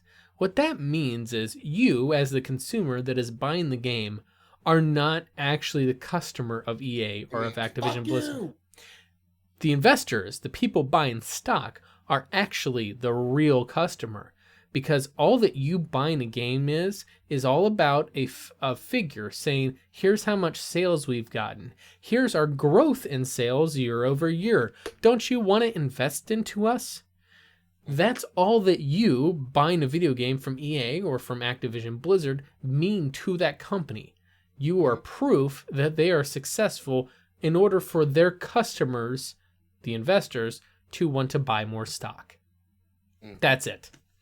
And that's how most companies operate. It's interesting in gaming because people get so emotionally involved. Yeah, the thing is that most companies that are private and not public companies, private companies are a bit different. Now, you may have investors, you may have equity groups and that sort of thing that own or invest into a private company.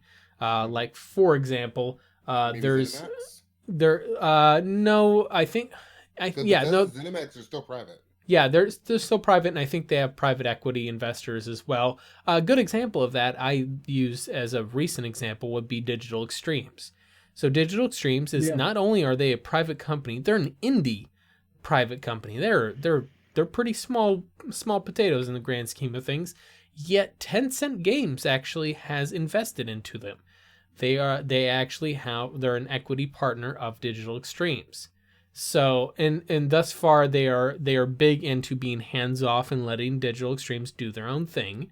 So that's good. But the thing is that in the ultimate scheme of things, that does mean, at least in a little bit of a percentage there, that Digital Extremes will want to impress Tencent if they need more money invested. I want to respond to more as minor. Well, read the comment first, so that way people listening in know what he said. Of course. They say about 50% of gamers are women, and that only 7% of them play FPS games.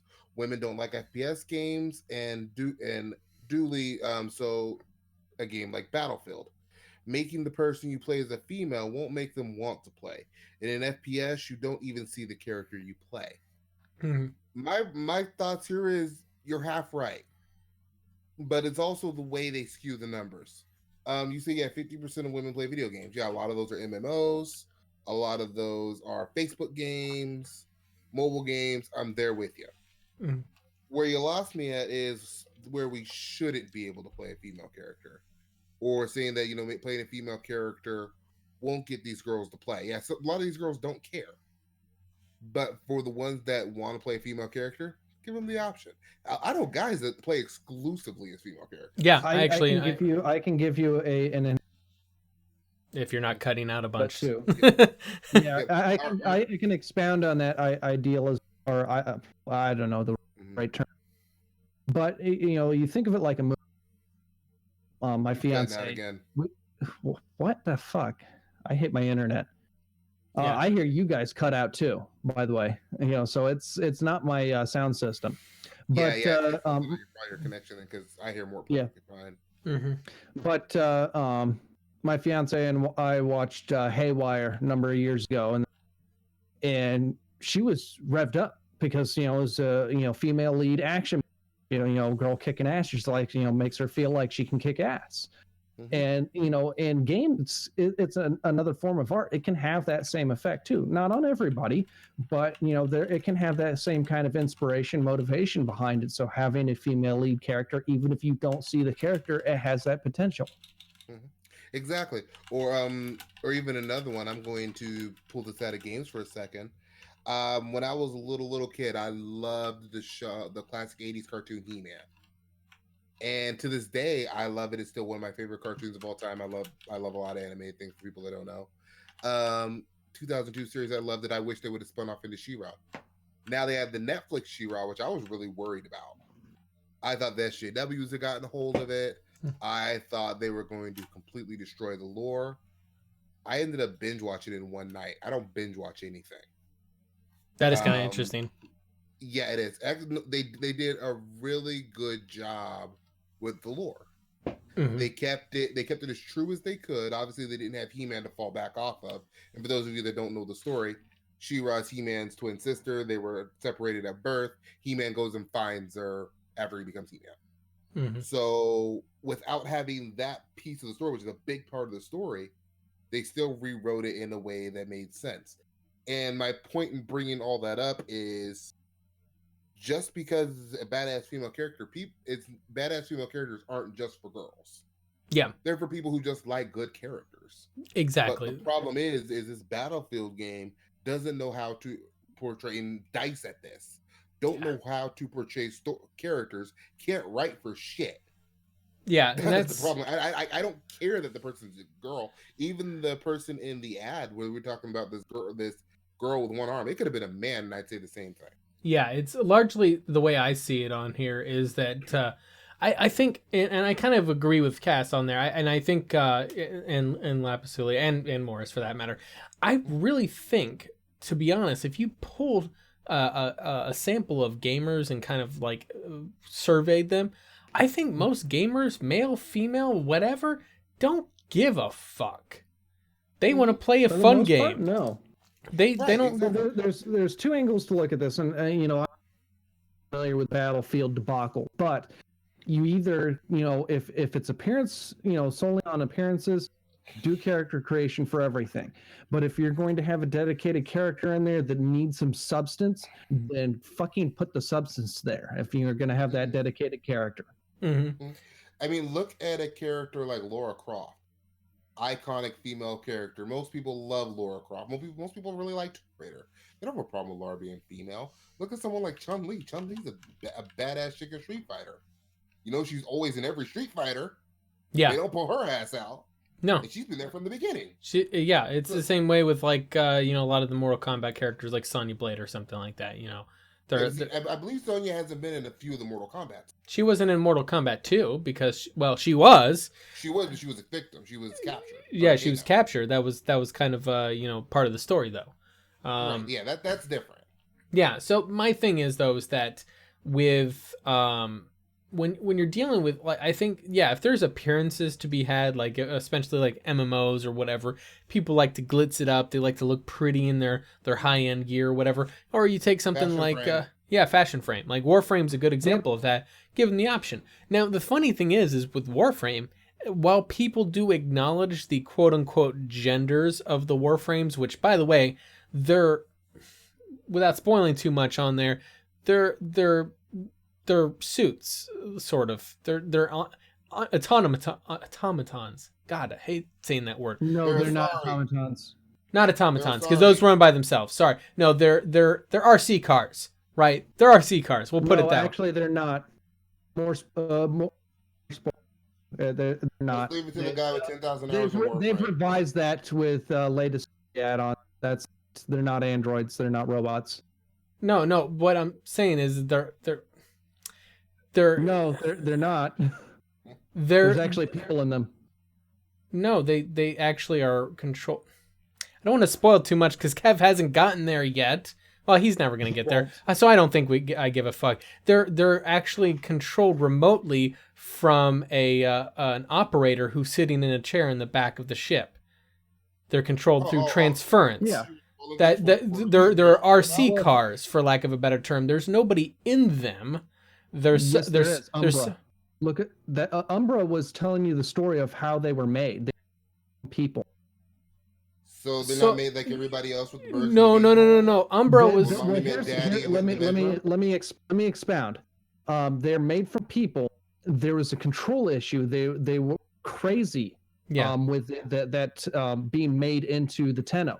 So they use transference. They use the operators to keep them in check because they had lost their own minds. Yeah. So, there was the story that was introduced by Umbra. So they do have gender. There's people inside there. They're no longer who they originally were. They're just they've been effectively turned into machines and born. They were originally people. They originally had genders, but they're not anymore. Spartan program in Halo. Well, worse because they're actually no longer. It's more like the Borg. They are effectively a shell. Like I said, my point is that they're not while they do have an identifiable gender to them, the actual thing itself, the Warframe itself, is just a shell of a person that was once there who has been massively altered with biomechanical engineering. So they are effectively a biomechanical robot. They're not a robot, but my point is that there's so much that's not human left that there's no way you could call them a human being. And they are essentially remotely controlled by the operator or by the quote unquote Tenno,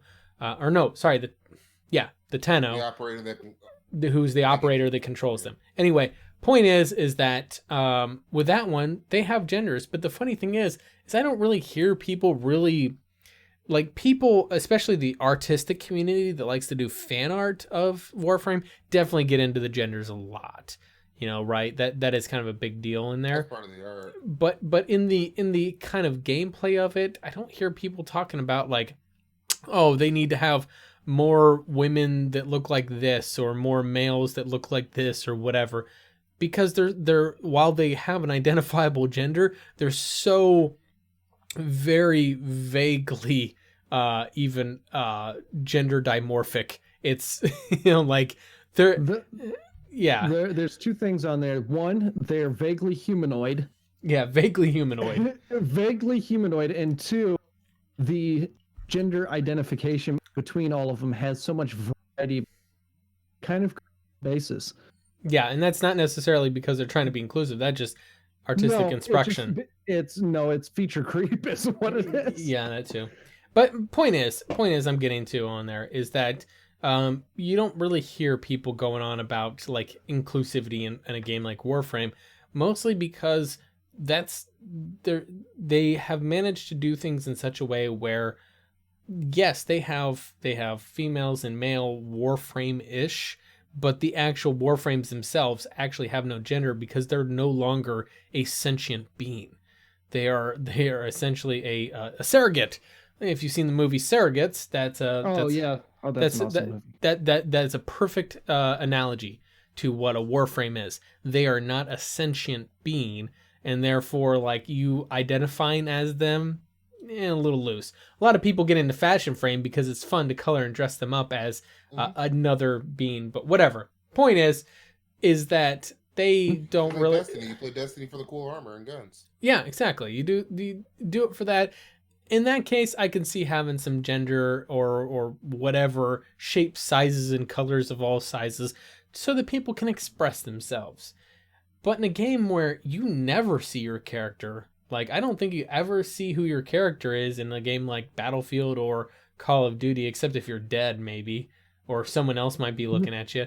Nobody gives a shit what gender you are. Like, especially like you're running around like Call of Duty. I know they've slowed down things a bit with the more recent Call of Duty versions, but nobody would pay attention to what gender you are because they're too busy trying to shoot you before you shoot them. The Black Ops 4 is still Black Ops 4 and Infinite Warfare. World War II was more traditional Call of Duty. Yeah, They're still character shooters. You still have your characters, very much still like Rainbow Six Siege, Overwatch. They have their abilities. It's basically Black Ops 4 is basically kind of a slowed down version of Black Ops 3 because it's a prequel. Yeah, well, Black Ops 4 is the one they just came out with, the most right? Recent one. Yeah, that's the one where they did the kind of the hero shooter thing and they slowed things down, and that's where I understood. They did the hero shooter in 3 where it was really fast. Black Ops 4 is still really fast. It's just not as fast as 3 or Advanced Warfare or Infinite Warfare. Oh my god, Infinite Warfare is fast. Yeah. But yeah, so the thing is that I don't think anybody really would have. I don't think anybody really cares that much if you want to have a lot of okay, there's gonna be some people that care, and there's gonna be some people that pretend to care because they're being trolls. Point is that I think as a whole, the consumer base in the gaming industry doesn't really care if you want to have a more diverse or inclusive cast. It's when you try to virtue signal it and shove it down everybody's throat that it backfires on you, because then people see you as being disingenuous and fake. You don't really care about this shit. You're just saying it because you want other people to think that you're cool or you're a good person or that you have good values. That's not genuine. I love the conversation about diversity in games, because we only talk about, hey, let's have a gay character or let's have a female character. I've said this a million times. Why can't I have a Hispanic character that's not cartel? Why is every black video game character some kind of criminal? Why can't I have an Asian video game character that isn't just like basically Bruce Lee? Hey, come on now. Wang is an amazingly strong and has a lot of integrity as a human being. Ninja stars. That's what I'm saying. He is literally a deliberate stereotype of Asian culture. He is a caricature. Exactly, and that's what I'm saying. Like, we talk about diversity, but it's like outside of adding women and gay people, we still don't have any real diversity. We basically, if you are not a white woman or a white man, you are a stereotype in the games. Well, the thing is even white women, white men get stereotyped in those games. Like everybody. The thing is that I mean, maybe in GTA. Oh no, I think that the vast majority of games out there have, let's be frankly honest, have pretty poor writers writing for them, and as a result, they don't have a lot of intellectual capacity to come up with any character that isn't a trope of some kind or another. They just they draw from a hat of tropes to come up with whatever the trope is to fit into that story. So I think that if you look at a lot of video game characters, you're going to see in some way or another, they all fit into tropes. It's just the key would be which one you are most familiar with. And you, of course, being a black man, are going to probably see a lot of the black stereotypes, right? And say, yeah, that's a stereotype. Right, a Hispanic person playing the game is gonna be like, "Oh, look, another Hispanic cartel guy." You know what I mean? Like, so it's if you have some kind of emotional connection with the trope that's being caricaturized of that group, then yeah, you're gonna notice it a lot more than something else. And that makes sense. That's probably why people because I see some of the shit and that offends me. Like, I'm gonna go back to my animation, the new Ninja Turtle series. They made April O'Neil, this loudmouth 14-year-old black girl, and I was offended. That's I all was right. offended by the whole series. So check this out, and Xaiphen's gonna get a kick out of this one. There's a new X-Men series called X-Men Red. Wolverine is a woman, and no, I don't mean X-23. I was about to say, is it X-23? I mean, no, it's Wolverine, and he's a she. He's a woman in that. And So it's all cute. They canceled X-Men, right? About the comic book? Yeah, no, I think it's still going. Last I checked. You know what? They've canceled it as so many times and brought him back so many times. Well, I'm saying they're rebooting it. They're just coming back to Uncanny X-Men. That was announced last month, I think. I thought I just read an article not long ago that X-Men Red was still going. They were gonna renew it. It's still running alongside Uncanny X-Men, which Uncanny X-Men's a little bit more traditional, like, you know, they are as you would expect. But the thing is that it was pretty obvious and the thing is that X-Men Red, it seems to be selling a bit better because they're not, while that was a questionable decision, when you have a literal female version of Wolverine you could have used. Yeah. There was a questionable decision, but from what I understand, the actual writing in the series is actually pretty good. So I don't necessarily... I'm going to find you the article because they canceled it as of December. Yeah. You know, but my thing is that I'm like, you can totally have diversity, inclusion in your games, and that's fine. For the 2 rules I would say to follow on that, first of all, don't tell anybody that you're doing it. Just do it, right? Because the moment you want to tell everybody else how you're doing, how great you are for doing these things, people start smelling that you're a scumbag, that you're not, you're dishonest. The example that I used... The example that I use is from Dragon Age Inquisition when BioWare had to go on a PR tour touting how amazing they were for including Krem, a transgender character in the game. And it just made me cringe because I'm like, wow, you guys you tokenized a transgender person so that you could get PR out of it? That's pretty fucking sick. Like that, I imagine and every transgender person I talked to about was like, that's not how this is a transgender person as written by people who have never actually interacted with a transgender person. So anyway, that said, yeah, don't tell anybody about it. Rule number 2 is that don't make it obvious. Make it subtle. Make it fit into your story. Make your story be an environment where that sort of thing will fit. You know, I still go back to Samantha in Mass Effect 3 because I think they did her so perfect. Oh, Samantha was great. You didn't even know until she threw it out there. I didn't even have a problem with the way they did it with Steve. No, Steve I actually liked that was good. I liked him. I liked his story. Yeah, his was great. Like the thing is that you even after you found out that Steve was gay, there was no pressure of like, oh, you have to romance him. He would just say, my husband died. Oh, he's really upset, and you're like, man, that sucks, man. Your husband died. You can just be his friend. And you can be his friend, and no big deal afterwards. You know, right. I feel a little upset that James Vega didn't have a little bit, you know. I see where you're going there. Anyway, moving on. So no, the thing is that there's ways to do it subtly where you're being inclusive and you're having your diversity in games that fits into the storytelling of the game. Nobody cares.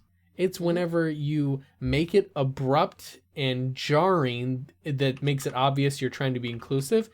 And then when people question it, you have to go on a virtue signaling tour like this. So anyway, let's move on to our last 2. These 2 are going to be the big ones. Oh, and just to Morris Minor said, why do they have to change established characters? Why can't they just make new characters and I'd watch? I do agree with that one as well. For example, with the Wolverine thing, you don't have to change the gender of Wolverine. X-23 is perfect. Yeah. Perfect just the way she is. They don't even need to create a new character. They have one. Yeah, they have X-23. She's an awesome character. Point. Yeah, and that's a lot of the case I see a lot of times where I one of the things that always bugs me about gender swapping existing stories and existing things is that it's just transparent and it lacks creativity. That's my criticism. I don't care that you had gender swapped. It's that it just lacks creativity. Like, hey, then the next story is cut off on the slide, by the way. Oh no, it's that's because I haven't clicked up on it yet. Oh, okay. It's in holding. Yep. Got it. But yeah. Anyway, let's move on. Hey, so for this next segment, I need you guys to all pull out your cell phones. Y'all have cell phones, right? I'm monitoring the chat with it. I can't do that. Sorry. You guys all have cell phones, don't you? No. I have a tablet. So for our next story, Blizzard at BlizzCon, which for those of you who are not aware that you may be listening in and you don't know everything about these events, BlizzCon is a primarily PC gamer focused event, while they've more recently branched outside of the PC gaming space with things like Overwatch being on consoles. It is still very much heavily focused towards the PC gaming universe. Because, for example, all of the Overwatch tournaments and that sort of thing, they all happen on PC. So, at this heavily PC-centric event, Blizzard, in their this is their prime time spot of their major press conference of BlizzCon, they announced the brand new game, Diablo Immortal. As soon as the words Diablo left their mouth, people were exploding with excitement. Diablo has a very passionate crowd that have been waiting for the next Diablo game for years now. And because there's a lot of changes and updates that they were hoping to see in Diablo 3 that hadn't got done because presumably Blizzard was working on the next Diablo game. Well, Diablo Immortal got announced. And then they said it's going to be on mobile because, we felt that was the best way to interact with your friends, and everybody's doing on mobile things. And as they're making the announcement, you see the crowds just starting to get quiet as they're saying more and more people are on their cell phones nowadays, and people are quiet because they're like, oh, fuck, we know where this is going. Don't you all have phones, though? And then they made the biggest gaffe was after announcing something that was invariably going to be an unpopular announcement, ergo refer back to EA's announcement of Command & Conquer Rivals that we announced earlier in this very podcast. There is demonstrable evidence that announcement was not going to be popular. It's almost like Blizzard thought that, well, we're not EA, so they're not going to react badly to this, not realizing that it has nothing to do with EA. Yes, people love to kind of slam EA a lot of time, but the truth is it's not because it's EA. It's because of the shit that EA does that gets them slammed. Mm-hmm. And that's where things kind of went awry for them. And to Jet Red Boy over on Mixer, what's up? Anyway. Hey, what's up, Jet Red? Anyway, moving on there. So they announced Diablo Immortal, and then afterwards they have first of all, like, it's just kind of like a really obviously bad reaction. Like, people don't really take it very well. And then they hold a QA afterwards. And they get the highlight question on there.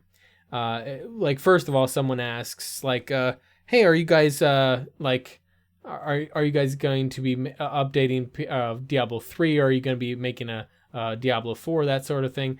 And they kind of say, there's no plans for that right now, which got them booed. And then a guy got up there and pretty much just reflected what everybody else was thinking on there, and he asked him, is this some kind of out of season April Fool's joke? And that's whenever the guy said, guys all have phones, right? So, full context on this, there's a lot going on with the Diablo Immortal thing that makes it a rather unpopular choice. Number one, the game looks like it's a reskin of an already existing mobile game. That's made by the same company who is making this Diablo Immortal game. So largely what it looks like is that there's a licensed Diablo skinned game out there that is literally just to generate that mobile money. Same thing as Command and Conquer's Rivals. Like I said, it's a huge market. It's got a lot of people there. They just want to cash in on some of that money. Mm-hmm. The confusing part about that decision is that Activision Blizzard already has King, who is arguably the king of mobile gaming. Like you ask anybody, name the first mobile game that comes to your head. What are people going to say? Crush. Exactly. You ask, I can walk down the street, said, what's the first mobile game that comes to your head? They're going to say Candy Crush. Pokemon Go. No, there might be a few, but Candy Crush is going to be predominantly the one that people name off the top of their head. No Fallout Shelter? Nope. Candy Crush. Candy Crush. That may not even be the most ever played, mobile game, but it is the most well known. It is the most well known. It's actually consistently been in the top grossing games on both Android and iOS for like 5 years or something like that. I guarantee you it's making big money. So that purchase by Activision Blizzard was a smart one. They have made a lot of money based on them. The thing is that being that there's two schools of thought. Why would they need another mobile game when they've already got a very, very lucrative portfolio from King? But then the other thought on there is they have a very lucrative portfolio from King. They should expand on that because obviously more money is better. The thing about this story that kind of is almost sad, really, actually, that kind of came out afterwards is the story that kind of showed that not all is well at Blizzard. So afterwards, there was some deep digging in there. Again, I'm pretty certain it was probably Jason Schreier that kind of dug in and got more information on this because, like I said, he's probably the only one that actually can do this. But essentially that since the acquisition by the merger of Activision Blizzard, first thing, everything was fine, but then slowly a lot of the finance guys from Activision became more and more involved in production work at Blizzard and slowly started kind of getting more and more influence on things. At first, they were just essentially there in the room while other people dictated stuff to them, and then they would go out and take action. But now in a lot of meetings and things that they're doing, the finance people are the ones doing the dictating. So there has been a very significant shift in control at Blizzard, specifically the Blizzard side of things, because as I understand it, Activision Blizzard was not like a joint cooperative effort. Blizzard largely remained kind of their own side of things. And so Activision has been putting increasing pressure on them of late to shrink their costs dramatically. So as a result, they've been kind of, and I think this is, honestly, while I say this is a little bit scummy, at the same time, I'm like, at least they're kind of doing it in a fair way. They've been essentially encouraging a lot of their folks that are non-developer staff, like their IT QA folks, to encouraging them to quit and take a rather fair severance package. Like I said, it's a bit scummy. You're essentially pushing people out of the company that may want to be there, but I mean, at least you're giving them a severance package that seems to be better than what Telltale got. Yeah, better than Telltale, right? So in that way, at least they're doing it at least about as ethically as you could do something like that. But they're still continuing to say you need to shrink budgets, you need to cut costs, and that's also where the more recent announcement that Heroes of the Storm is going to be changing cadence. Translation, they're going to shrink the development staff for Heroes of the Storm down to a skeleton crew, so they'll be able to put out a fraction of the amount of content they had previously. And then all of the esports related stuff going on with Heroes of the Storm is pretty much going away. Which unfortunately there are a lot of pro Heroes of the Storm players that are now out of a job, which sucks for them, and that's kind of a moral of the story on there, if you are in esports, get yourself other brand deals, have an escape clause, have multiple streams of concurrent income. Something like, even though I don't necessarily like the guy, there's that Don't rely on the XQC. one-trick pony. Yeah. Well, there's that XQC guy that was in Overwatch League for a while, right? And he was just so fucking toxic that he ended up getting booted out. He got traded from one team to another or something like that because he just didn't mesh with the team, didn't mesh with the next team, and he just ended up getting kicked out, right? But he has part of the reason he got into Overwatch League is because he was a successful streamer for Overwatch. So he gets kicked out of Overwatch League. He still can go back to the streaming gig and still has that as an income to rely on. That's how a lot of the folks that are in esports, if you're doing esports, have a backup plan. Doesn't matter what you're doing, even if it seems like it's the most solid deal ever.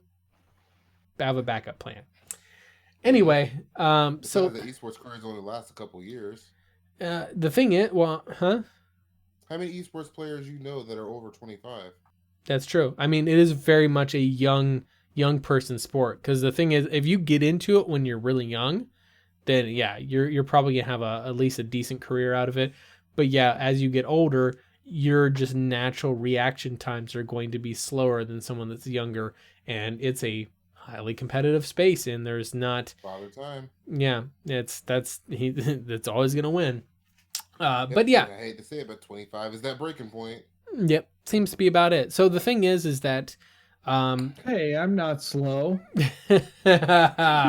well played. So the thing is, though, is that unfortunately it seems to be the majority case on this is that Blizzard is kind of getting a lot of control taken away from them, which tells me that you're going to see a lot more Activision-y decisions being made from Blizzard going forward. Don't get me wrong, I haven't seen, like, Blizzard has already been kind of going that direction more and more, but you're going to see a lot more of what kind of has made Blizzard unique. Like, for example, the little cinema shorts that you got from Overwatch, right? Those little cartoon things that do not make them any money.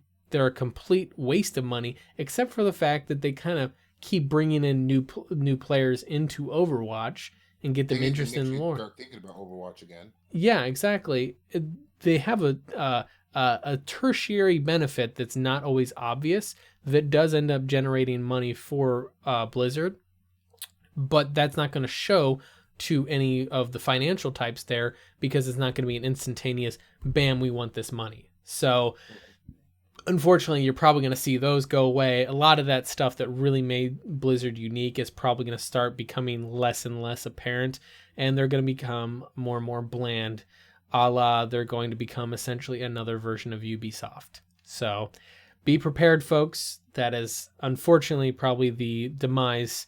We're starting to see the beginning of the end of Blizzard as we know it. They'll still be there, and they'll still be putting out games, but I just think that there'll be different games and possibly not necessarily good games, just money makers.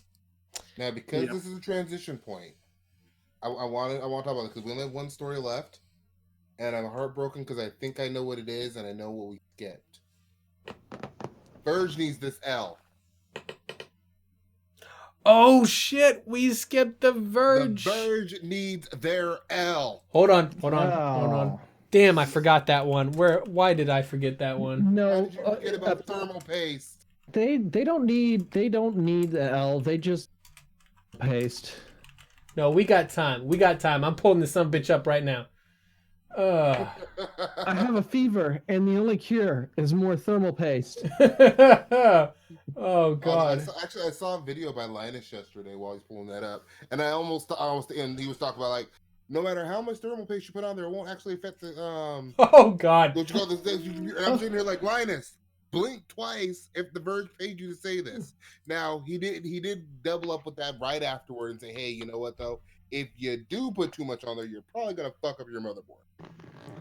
So here's the thing. I've got the best place that the story. This says everything about the Verge's PC gaming build video. The story that I pulled up is from knowyourmeme.com. Yes, that means that this story has become a fucking meme. Yes, a glorious meme. Yeah. So, well, it's a submission. Excuse me. It's not actually been evaluated yet, but it's a submission. It's a meme. The Verge's PC build video refers to an instructional video demonstrating how to assemble a gaming desktop computer released by the tech news site The Verge in September of 2018. The video was widely criticized online for containing multiple errors and poor building practices. Yeah, that's the understatement. So essentially, they were this guy, Stéphane Etienne, who was a quote unquote journalist. Again, like I said, that term gets utilized in places I don't really think. He's a fucking blogger. Whatever the case is, they were making a video on how to build a $2,000 gaming PC. I personally happen to have hands-on experience with this exact thing. I live stream building that $2,000 gaming PC. Actually, it's a bit more than that. But whatever the case is, I live stream that. So I know exactly what to do and what not to do. In fact, I made a mistake with thermal paste. Not the same one. I made a little bit of a different one. What was that? Sounds like my wife's pissed off. Gotcha. Okay. I was just making sure it wasn't here, and I'm like, that's not a noise that should be coming from my house. Anyway. Anyway, so moving on there. That's, oh God. Ugh. I have to take a step back and laugh at Kev a little bit there. Okay. Everybody's asleep here. I live 3 hours in the future. Yeah, he does live in the future. But yeah, so in any case, so I made errors in there. There's a difference. After I made those errors, I posted up pictures and said, hey guys, look what I did wrong. What I did wrong. What I did wrong. That's not what Stéphane Etienne did after he made this video. After people started criticizing the video, they were responding to the post from The Verge, Verge's Twitter, okay? They were responding to that, criticizing it there. I want to make that important distinction because people didn't start responding to Stéphane until he came into that thread, that conversation, damage controlling. He started making... You see this hole I dug here? I want it deeper. Yeah. So he came in there with this glorious mentality that it's on the internet, ergo he did nothing wrong and will never admit it. We talked about a guy named Philip just a couple of stories ago that also had that same mentality. Even though someone can throw you demonstrable proof that you did something wrong. I don't know if Stéphane's still with The Verge. I think he is. Yeah, he is. Yeah, so the thing... under the bus. So, but the thing is that the downside is that this is meant to be an instructional video, right? And the reason why is because, for a couple things. Number one, you're building an expensive computer. If someone's giving you incorrect education on how to build that computer, it can lead to you damaging parts and costing you money. And there's no like legal recourse or anything. You can't go after The Verge and say, oh, your instruction made me break something, therefore you owe me money. No, you can't do that. No one's going to give you money for that. So you're just out on in the cold yourself. You're fucked, right? So the other part on there is that once Stéphane started coming in there damage controlling, people realized there was the person that was in the video and more or less gave him quite a hard time about him being dumb, because it wasn't just because he did dumb shit in the video. It was the fact that he was essentially saying, I know how to build a computer. Everything that was done wrong in the video was fixed, though they didn't say that, and that all of the stuff that was done wrong was entirely because the editing was the editor, like the timelines and the editor didn't allow him time to show it being fixed, which is a load of crock shit. My favorite part was that he tried to make it seem like that there was someone else that was in charge of the production of the video. But whenever his first tweet about the video, he said that he was the person that was in charge of everything top to bottom of making the video. So you can't have it both ways. Either you're responsible for everything in this video or you're not, you know. But yeah, and the other thing on there is that the Review Tech USA did, of course, upload the video of criticism is not harassment, because that's what the story turned into, is that essentially all the criticism being fired at Stefan's way, essentially The Verge being The Verge, and this is just the way they are, they're like Polygon. If you criticize one of their writers, it's not criticism, it's harassment. They'll always turn that on you. Be forewarned, if you come in there saying anything wrong to them, you are all of the potential expletives to someone that disagrees with their thoughts. You're accused of wrongthink and you're harassing them. Mm-hmm. That's what this turned into. When the idea really is hey, let's exchange ideas, because people on the internet do not. Well, people in general want to exchange ideas. It's my thoughts are right because I said so. Yeah. Well, the thing is that much like Philip's apology video, is what happened with the Verge's editor-in-chief. So they pulled the video, right?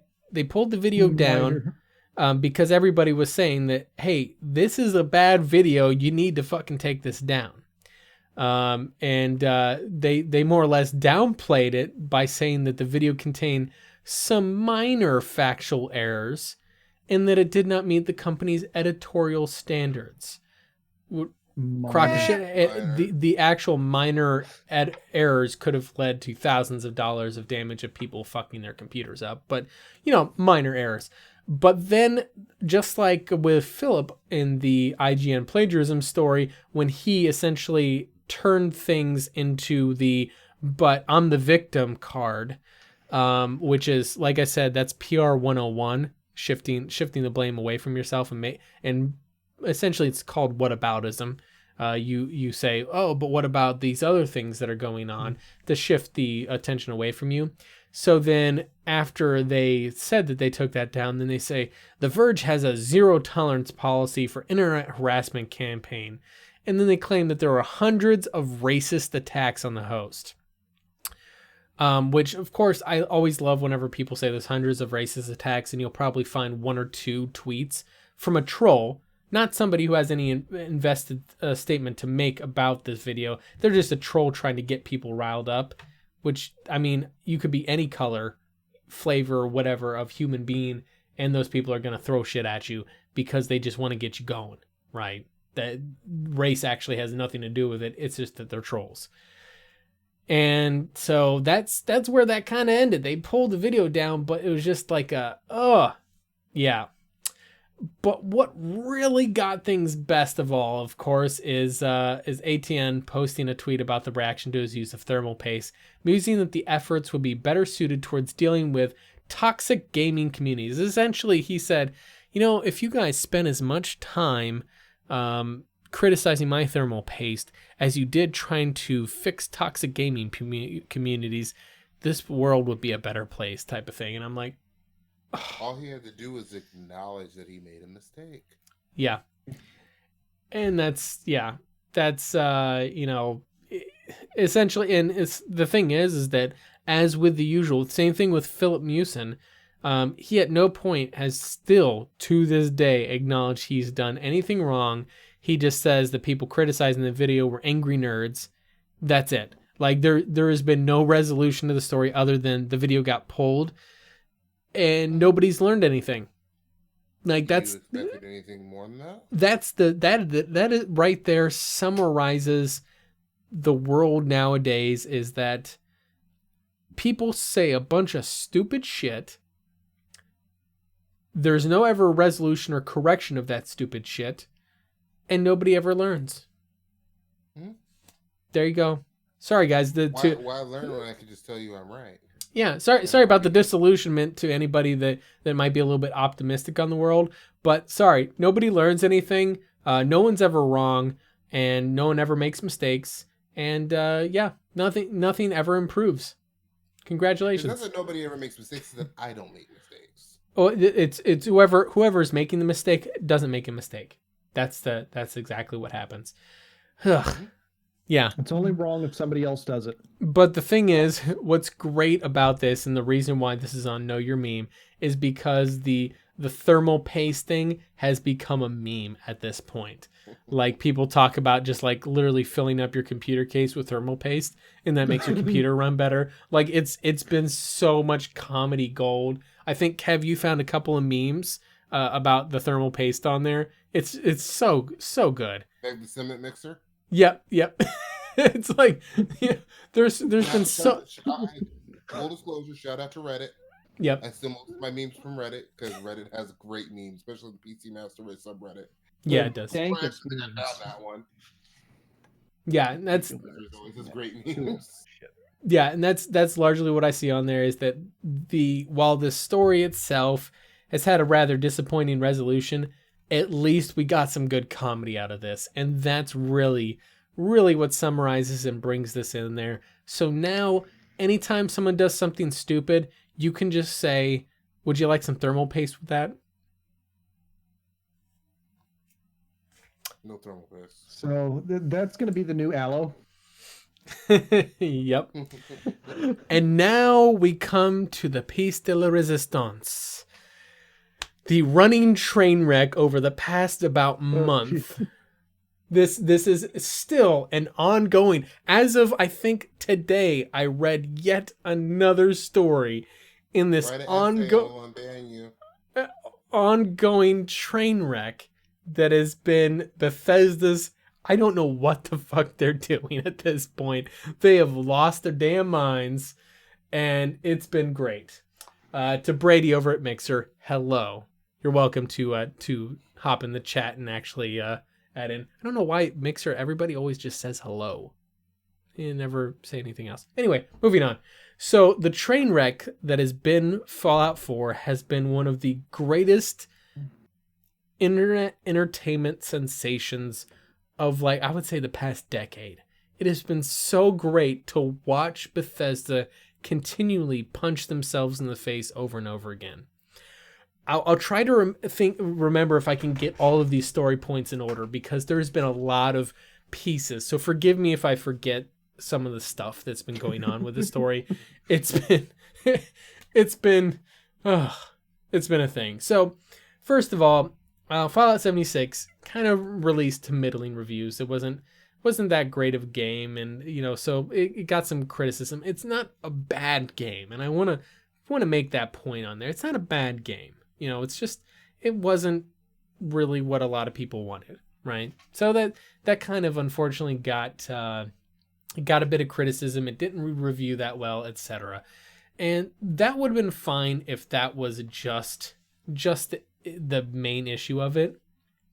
So it had a few bugs that the first criticism I heard of it was it had a lot of the same bugs that Fallout 4 had, that Skyrim had, that Oblivion had, which is because essentially Fallout 4, or at least the criticism was that Fallout 76 uses the same game engine that has just been evolved since the early 2000s. But the comedy out of that, I think that when we first talked about it, the comedy of it is during the beta, which wasn't really a beta, it was a demo, let's be honest, because they weren't testing anything. Maybe a minor stress test, and that's about it. Well, whatever. They had paid beta testers. Yeah, they had paid beta testers, quote unquote. Up until probably a couple weeks ago. Yeah, well, no, yeah, whatever. The point is that the first time we talked about this was at what point the game thought that it was so bad it deleted itself. That was the beginning. A game that deletes itself is funny enough as is. But then that's some bad foreshadowing right there. that is a bad foreshadowing. It knew what was happening, and it was like, just stop and walk the fuck away. it knew what was coming, and it was like, please just let me go away. I just don't want to be here anymore. So after the game released, there was a lot of people that had ordered the Power Armor Edition, the Ultra Swag $200 edition on there. And I think I'm skipping over parts already. So forgive me if I am. There's probably shit that happened before that. But the Power Armor Edition infamously was supposed to come with this high quality canvas bag, which everybody was like, what the fuck's the big deal? It's a canvas bag. Well, the major piece on that was that if you're spending $200 for swag, you expect it to at least have a bare minimum of quality, I guess. Not with that bottle. Yeah, we'll get to that one too. That's the most recent one on there. But the thing is that with that, unfortunately, they got shipped out. The Power Armor ones were getting shipped out with this like cheapy vinyl bag. Like people call it a trash bag, because that's what it seemed like. Yeah, it was a trash bag, right? And people were not happy about that. So needless to say, then the big controversy sparked out over them people not getting what they were promised. So then Bethesda said, someone reached out to Bethesda. Bethesda said, yeah, don't worry, we'll fix it. And then they made a public announcement saying, nope, that's just the way things are. We're not going to fix it. So that obviously was like, wait, you what? Like there was that pause moment of like, oh, this is gonna go badly. So obviously everybody exploded with the fact of Bethesda pretty much is giving someone the middle finger. So quickly Bethesda had to damage control that and say, oh, there's some issues going on. So in order to rectify this issue, we're going to give everybody that had the Power Armor Edition 500 atoms, which translation, by the way, 500 atoms is in-game virtual currency amounting to $5 whole. I spent $200 on the special Power Armor Edition. The bag itself probably cost $10 to $15, but the value I would have paid for it retail from you guys was probably amounting closer to $50, right? And you're going to give me $5 for cheaping out on the bag. Needless to say, that went over about as well as you expected. People were not happy about that. So the next step on there was, well, that's okay. We'll just let that one blow over. Except it didn't, because then news came out that Bethesda had given the high quality canvas bag to their influencers, like the people with the big audiences that they give Fallout 4 for free to. Like one of the people that got it and didn't even ask for it was Yong Ye, who had been shredding the game to pieces. Like he had been criticizing the shit out of the game. And I think they had sent him the Power Armor Edition kit before they realized that he was like shitting all over the game. And so that was kind of a fun little bit on there. But he got a high quality bag. So did all the other influencers. They had that high quality canvas bag, but not the people who actually paid for it. Of course not. That, of course, just, made things a lot worse. But then somebody filed a ticket. So then they were like, okay, guys, just submit tickets. We'll go through and we'll get it sorted out. You just submit a ticket and we'll kind of get it through. Somebody submitted a ticket. And when they went back to check on the status of their ticket, they realized that they could see the tickets of everybody else who had submitted a ticket, including personal details, addresses, phone numbers. It was just as if you were just watching this train wreck with Bethesda just spray painted across the side of the trains. And then there was the issue with, what the hell was the one with the banning issue, Kev? Oh, people were getting banned, and they told Bethesda, and there was a rumor, which Bethesda's now damage controlling. This is more recent than the bottle incident, actually, where somebody from tech support or from their support said, "Write me an essay on why cheating is bad."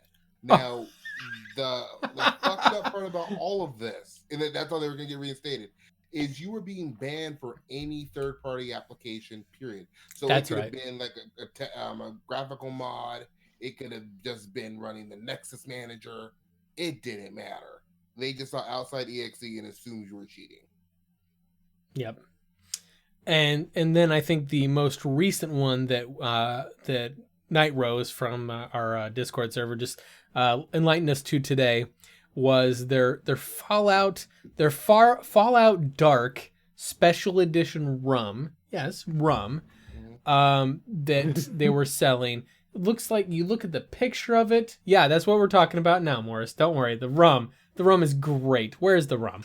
Well, the rum is in a cheap plastic bottle. When you look at the picture, it looks like this really cool looking glass, like rocket ship like bottle. You know, it's Nuka-Cola, but it's Nuka-Cola Dark. And so then people started getting those special edition bottles, and they realized that it's pretty much just a Coke bottle with a little sleeve over it. And it's like, oh, it was just it was cheap rum and a cheap bottle, and they just put a plastic bottle on top of it. Yeah. And it's like, and to be fair, I'm like, oh, that's so sad. So the thing is that, to be fair, a lot of special edition gaming swag is not what I would call like the highest quality shit out there. I've seen a lot of it. It's usually pretty cheap, and it's usually for people who are just, they just want memorabilia. They don't really necessarily, they're not fine connoisseurs of like statues or props or that sort of thing. They're usually pretty cheap stuff. You know, like the Master Chief helmet that came in that one Halo special edition wasn't that high quality. You know, like that's right. It's people want the actual bottle, like they want it because it's cool. It's cheap. Yeah. Now the thing is that you talk to a lot of people that are alcohol connoisseurs, and you will know that first of all, plastic bottle alcohol is usually very looked down upon, and furthermore, people that get special edition liquors, they'll even if they drink the liquor, they will keep that bottle.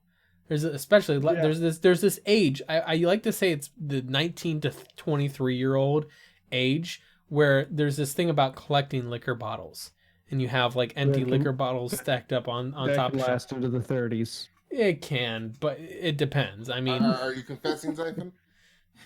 We recently cleared out a lot of shelves. Damage.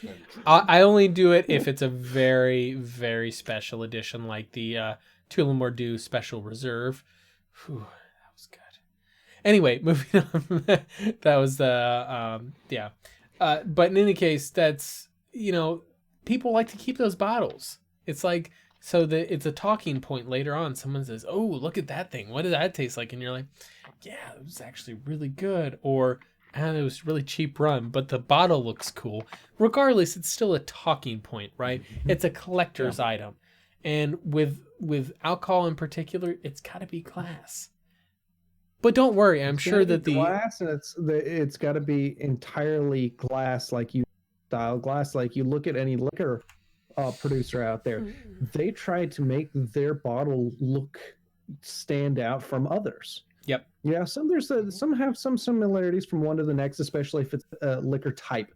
You know, like there's some of the vodkas look similar to other vodkas, but they still try and one brand will try and stand out from the next. Mm-hmm. Well, and the thing is that now the moral of the story, I guess, a lot of that is that, yeah, swag is going to be cheap stuff sometimes, but goddamn, Bethesda, stop. Just everybody in the office, stop making stuff. Go on vacation for like a month. Maybe go visit some actual human beings and people and you can interact with the real world, because you've obviously lost your connection to it. What they need told is, want to sell me sticks? Yeah, you want to sell me death sticks? You want to go home and rethink your life? Yeah. But the thing is I pulled up this article, and this happened somewhere in the middle. This was a high point of this controversy, and it wasn't even necessarily related. this was a kind of little sidestep. So remember how we twice now during this episode of the podcast, we've talked about Jason Schreier's fine investigative journalism, and like I said, he is the closest thing to a real journalist that the games industry has. So that being said, that does not mean that he is without his own issues.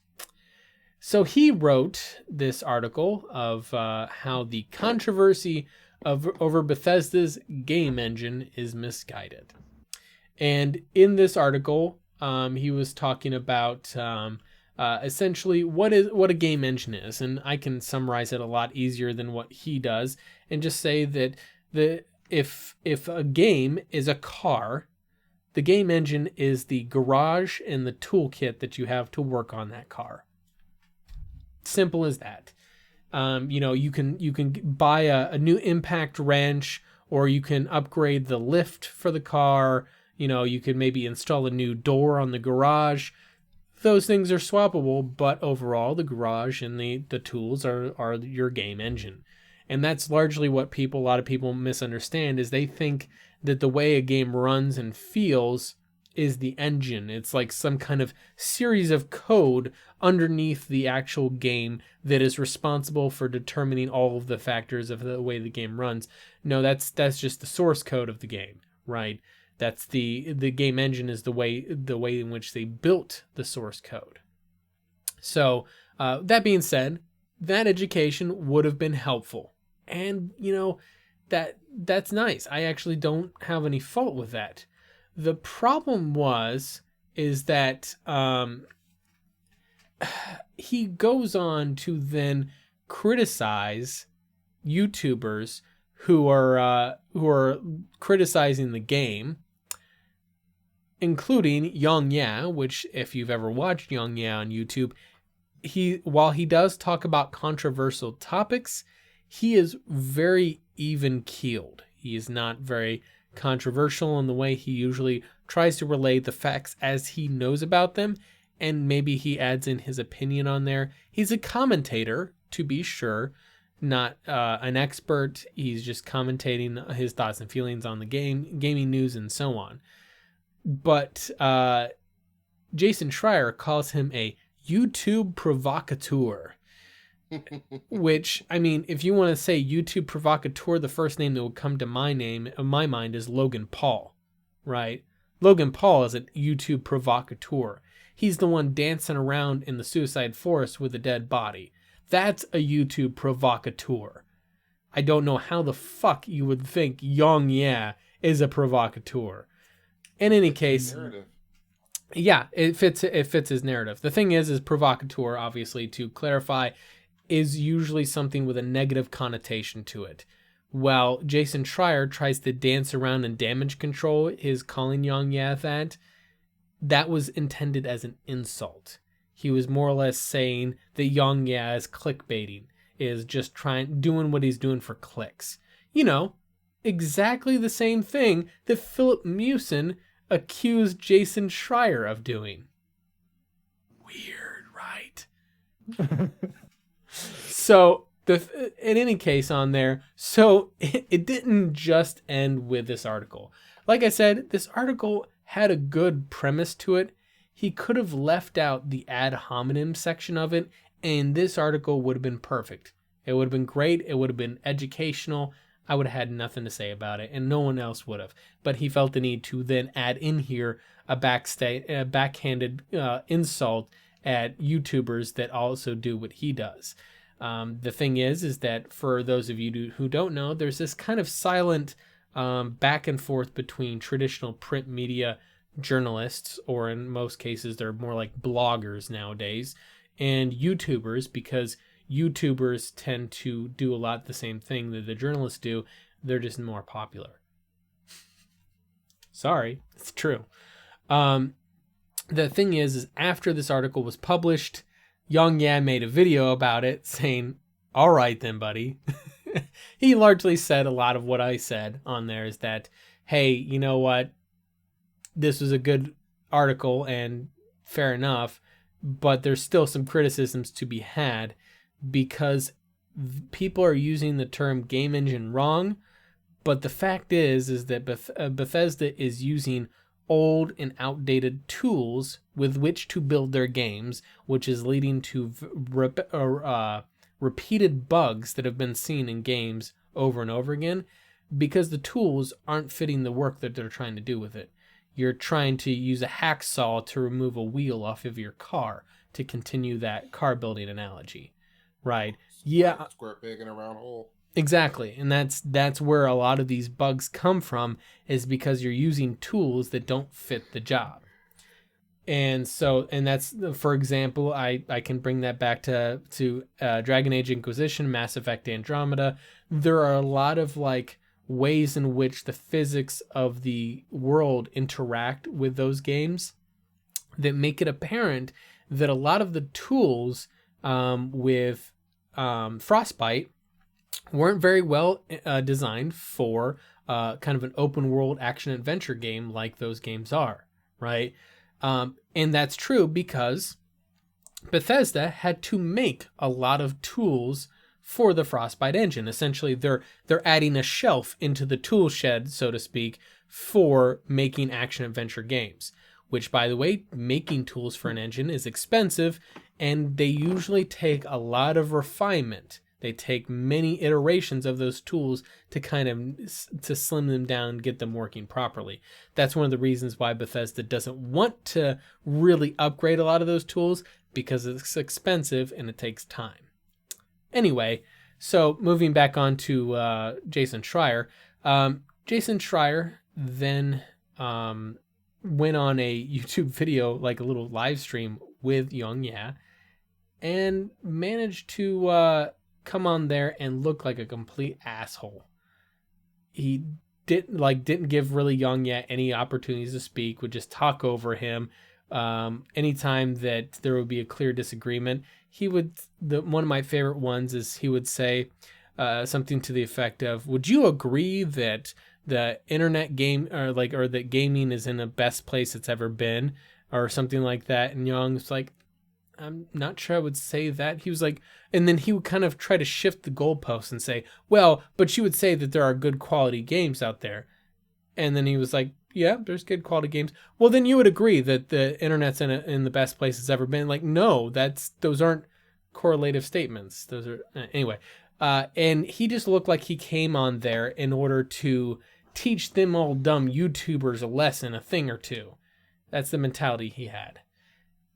That was the side controversy that really just added a cherry on top of the Fallout 76 story that has enraptured all of us here for the past about month or so. It's been quite a trip, I'd say. It was a roller coaster ride. Rusty.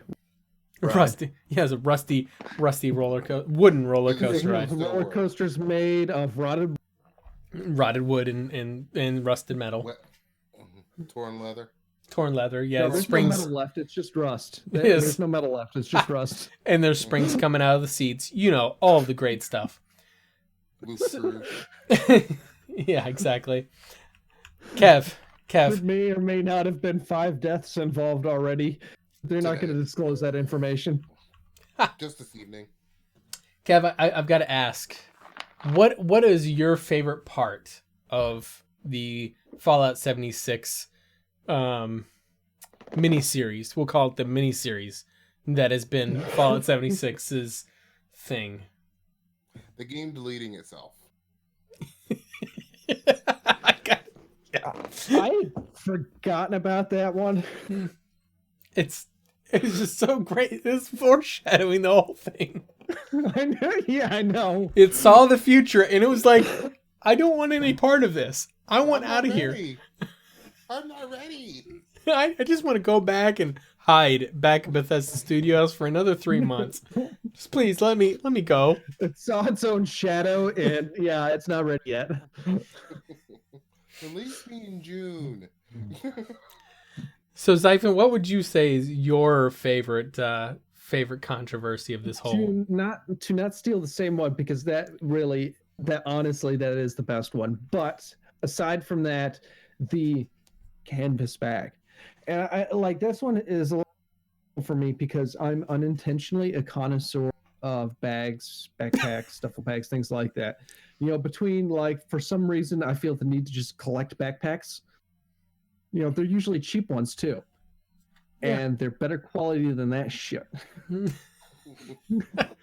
And then, of course, I've got a lot of duffels from Time and Service, and that's like made by the lowest bidder and still pretty fucking high quality. I mean, like duffel that is was I think 20 years old when I got a hold of the damn thing, and that was 10 years ago, and it's still fucking running strong. And that is real all weather canvas. Yep. Too expensive. See, the funny thing is that I'm going to go with that one just so I'm not, echoing Kev. I would say my favorite one. I mean, don't get me wrong. I love so many of these. It's been so much fun. It is Pikachu. It's not Pikai. It's Pikachu. Okay. Anyway, moving on. So, in any case, I would say just because I personally just love the how much of an ass that Jason Schreier made of himself, and how much we've been saying how great of journalist he is in the other two stories we mentioned him.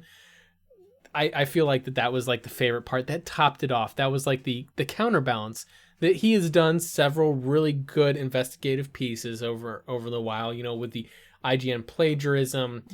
He did one recently with talking about Blizzard and the kind of the constraint that Blizzard's under. He also did a very good one on Mass Effect Andromeda's troubled development.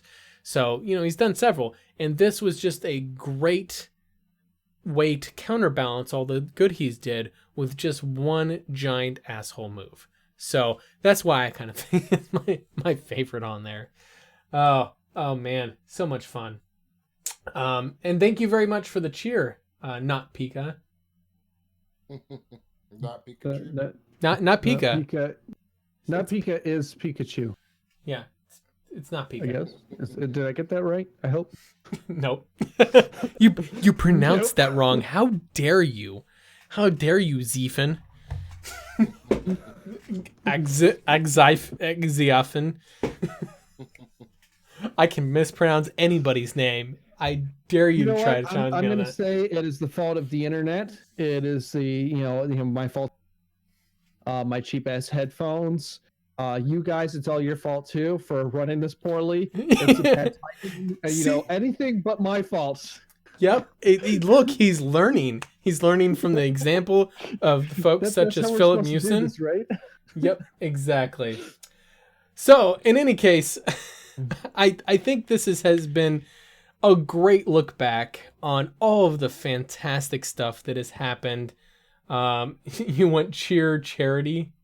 You can't cheer charity? You can't cheer charity. Oh. I don't know. I can't cheer charity. I can. You can't cheer charity? Charity. We need to give Kev some pom-poms. I was remembering back to... Oh my. I feel like there's a lot to say in there. We gotta stop there. Yeah, we gotta stop there, man. We've been going on a long time in there. In any case, though, this has been our wondrous look back on the year that has been 2018 and the wonderful debacles that we have wandered into. And to anybody joining in late on there, yes, we've been going on for a little while now on all of the fantastic stuff that has happened throughout this year as our kind of year comes to a close, and we look forward to all of the fun scandals and controversies that will be inevitably come with 2019. I would be willing to bet money that we're going to see at least one from Ubisoft. We're going to see at least one from EA. And I'm going to probably guess that The Verge is probably going to do something stupid as well. Those are just my guesses. I don't know. Do you guys think that's about the same? Do you have any other predictions for 2019? Nah. No. It can only get worse from here. No. Bethesda will probably we'll probably have a lot of fun in 2019 with debacles on there. Bethesda will shut the hell up in 2019. They're probably gonna stay as quiet as possible. Quieter than Sony. Yeah, that's probably what's gonna happen. Quiet right now. But yeah, so in any case, though, folks, we're going to start winding it down on here. It has been a pleasure wrapping up Season 5 of the Pixel Crashers podcast on there. And if someone wants to throw in the little thingy on here, for anybody who is watching this on here, we also do multi-stream this online or on audio platforms on there. I'm typing out because I'm faster than you. Oh, no, I'm not. Nope, there's twice. Damn it, I need to put a timeout on that command. In any case, we stream this on. We also upload this after we stream it live here to iTunes, Google Podcast, Spotify, Anchor, Stitcher, Breaker, Overcast, Castbox, Pocket Cast, and Republic Radio. You gotta read it twice. No, I am not reading that twice. Go screw yourself. And then also, obviously, we stream this simultaneously on Mixer, Twitch, and YouTube. So for those of you that missed it, you can always catch the VODs up on there as well. They should be up for usually a month. And then we also do occasional reruns. We do the podcast every other week on here. And then in the off week, we do a little gaming stream we like to call the Pixel Crashers Party, where we've been doing a lot of Dragon Age Inquisition stuff, which has been a lot of fun recently. But, since Kev really wants to play other games on there since he's getting tired of being we're only gonna ever play Warframe. Y'all saw what happened last time y'all tried to give me. Yeah, Kev just this is how much he's like I gotta take a shit or something. Yeah, exactly. But in any case, also on that note, for those of you guys who want to chat us up and hit us up, we do run a Discord community as well. You can find the link there in the description, or if you're listening to this after the fact, the link is down below the podcast. So we're going to get kind of signed out here for the night, guys. We will be back next week with a Pixel Crashers party. We haven't actually decided the game yet. It's going to be the new year. We don't know what's going on for 2019. So if you have some game ideas, feel free to let us know. Because, we're clueless. We never know what we want to play usually until the day of, except for December, which I thought, hey, let's do Dragon Age. We can keep going with Dragon Age. I'm good with that. Yeah, I have no problem playing. Of course you are. Yeah, we're gonna start off the new year strong. More Dragon Age. Damn, determined. There we go. All right, guys, we're gonna get signed out here. You guys have a good night. It's been a pleasure. Have fun. Cheers. All that good stuff. You guys know how to roll. Please. Praise Oh, fuck. Are we still alive? Yes.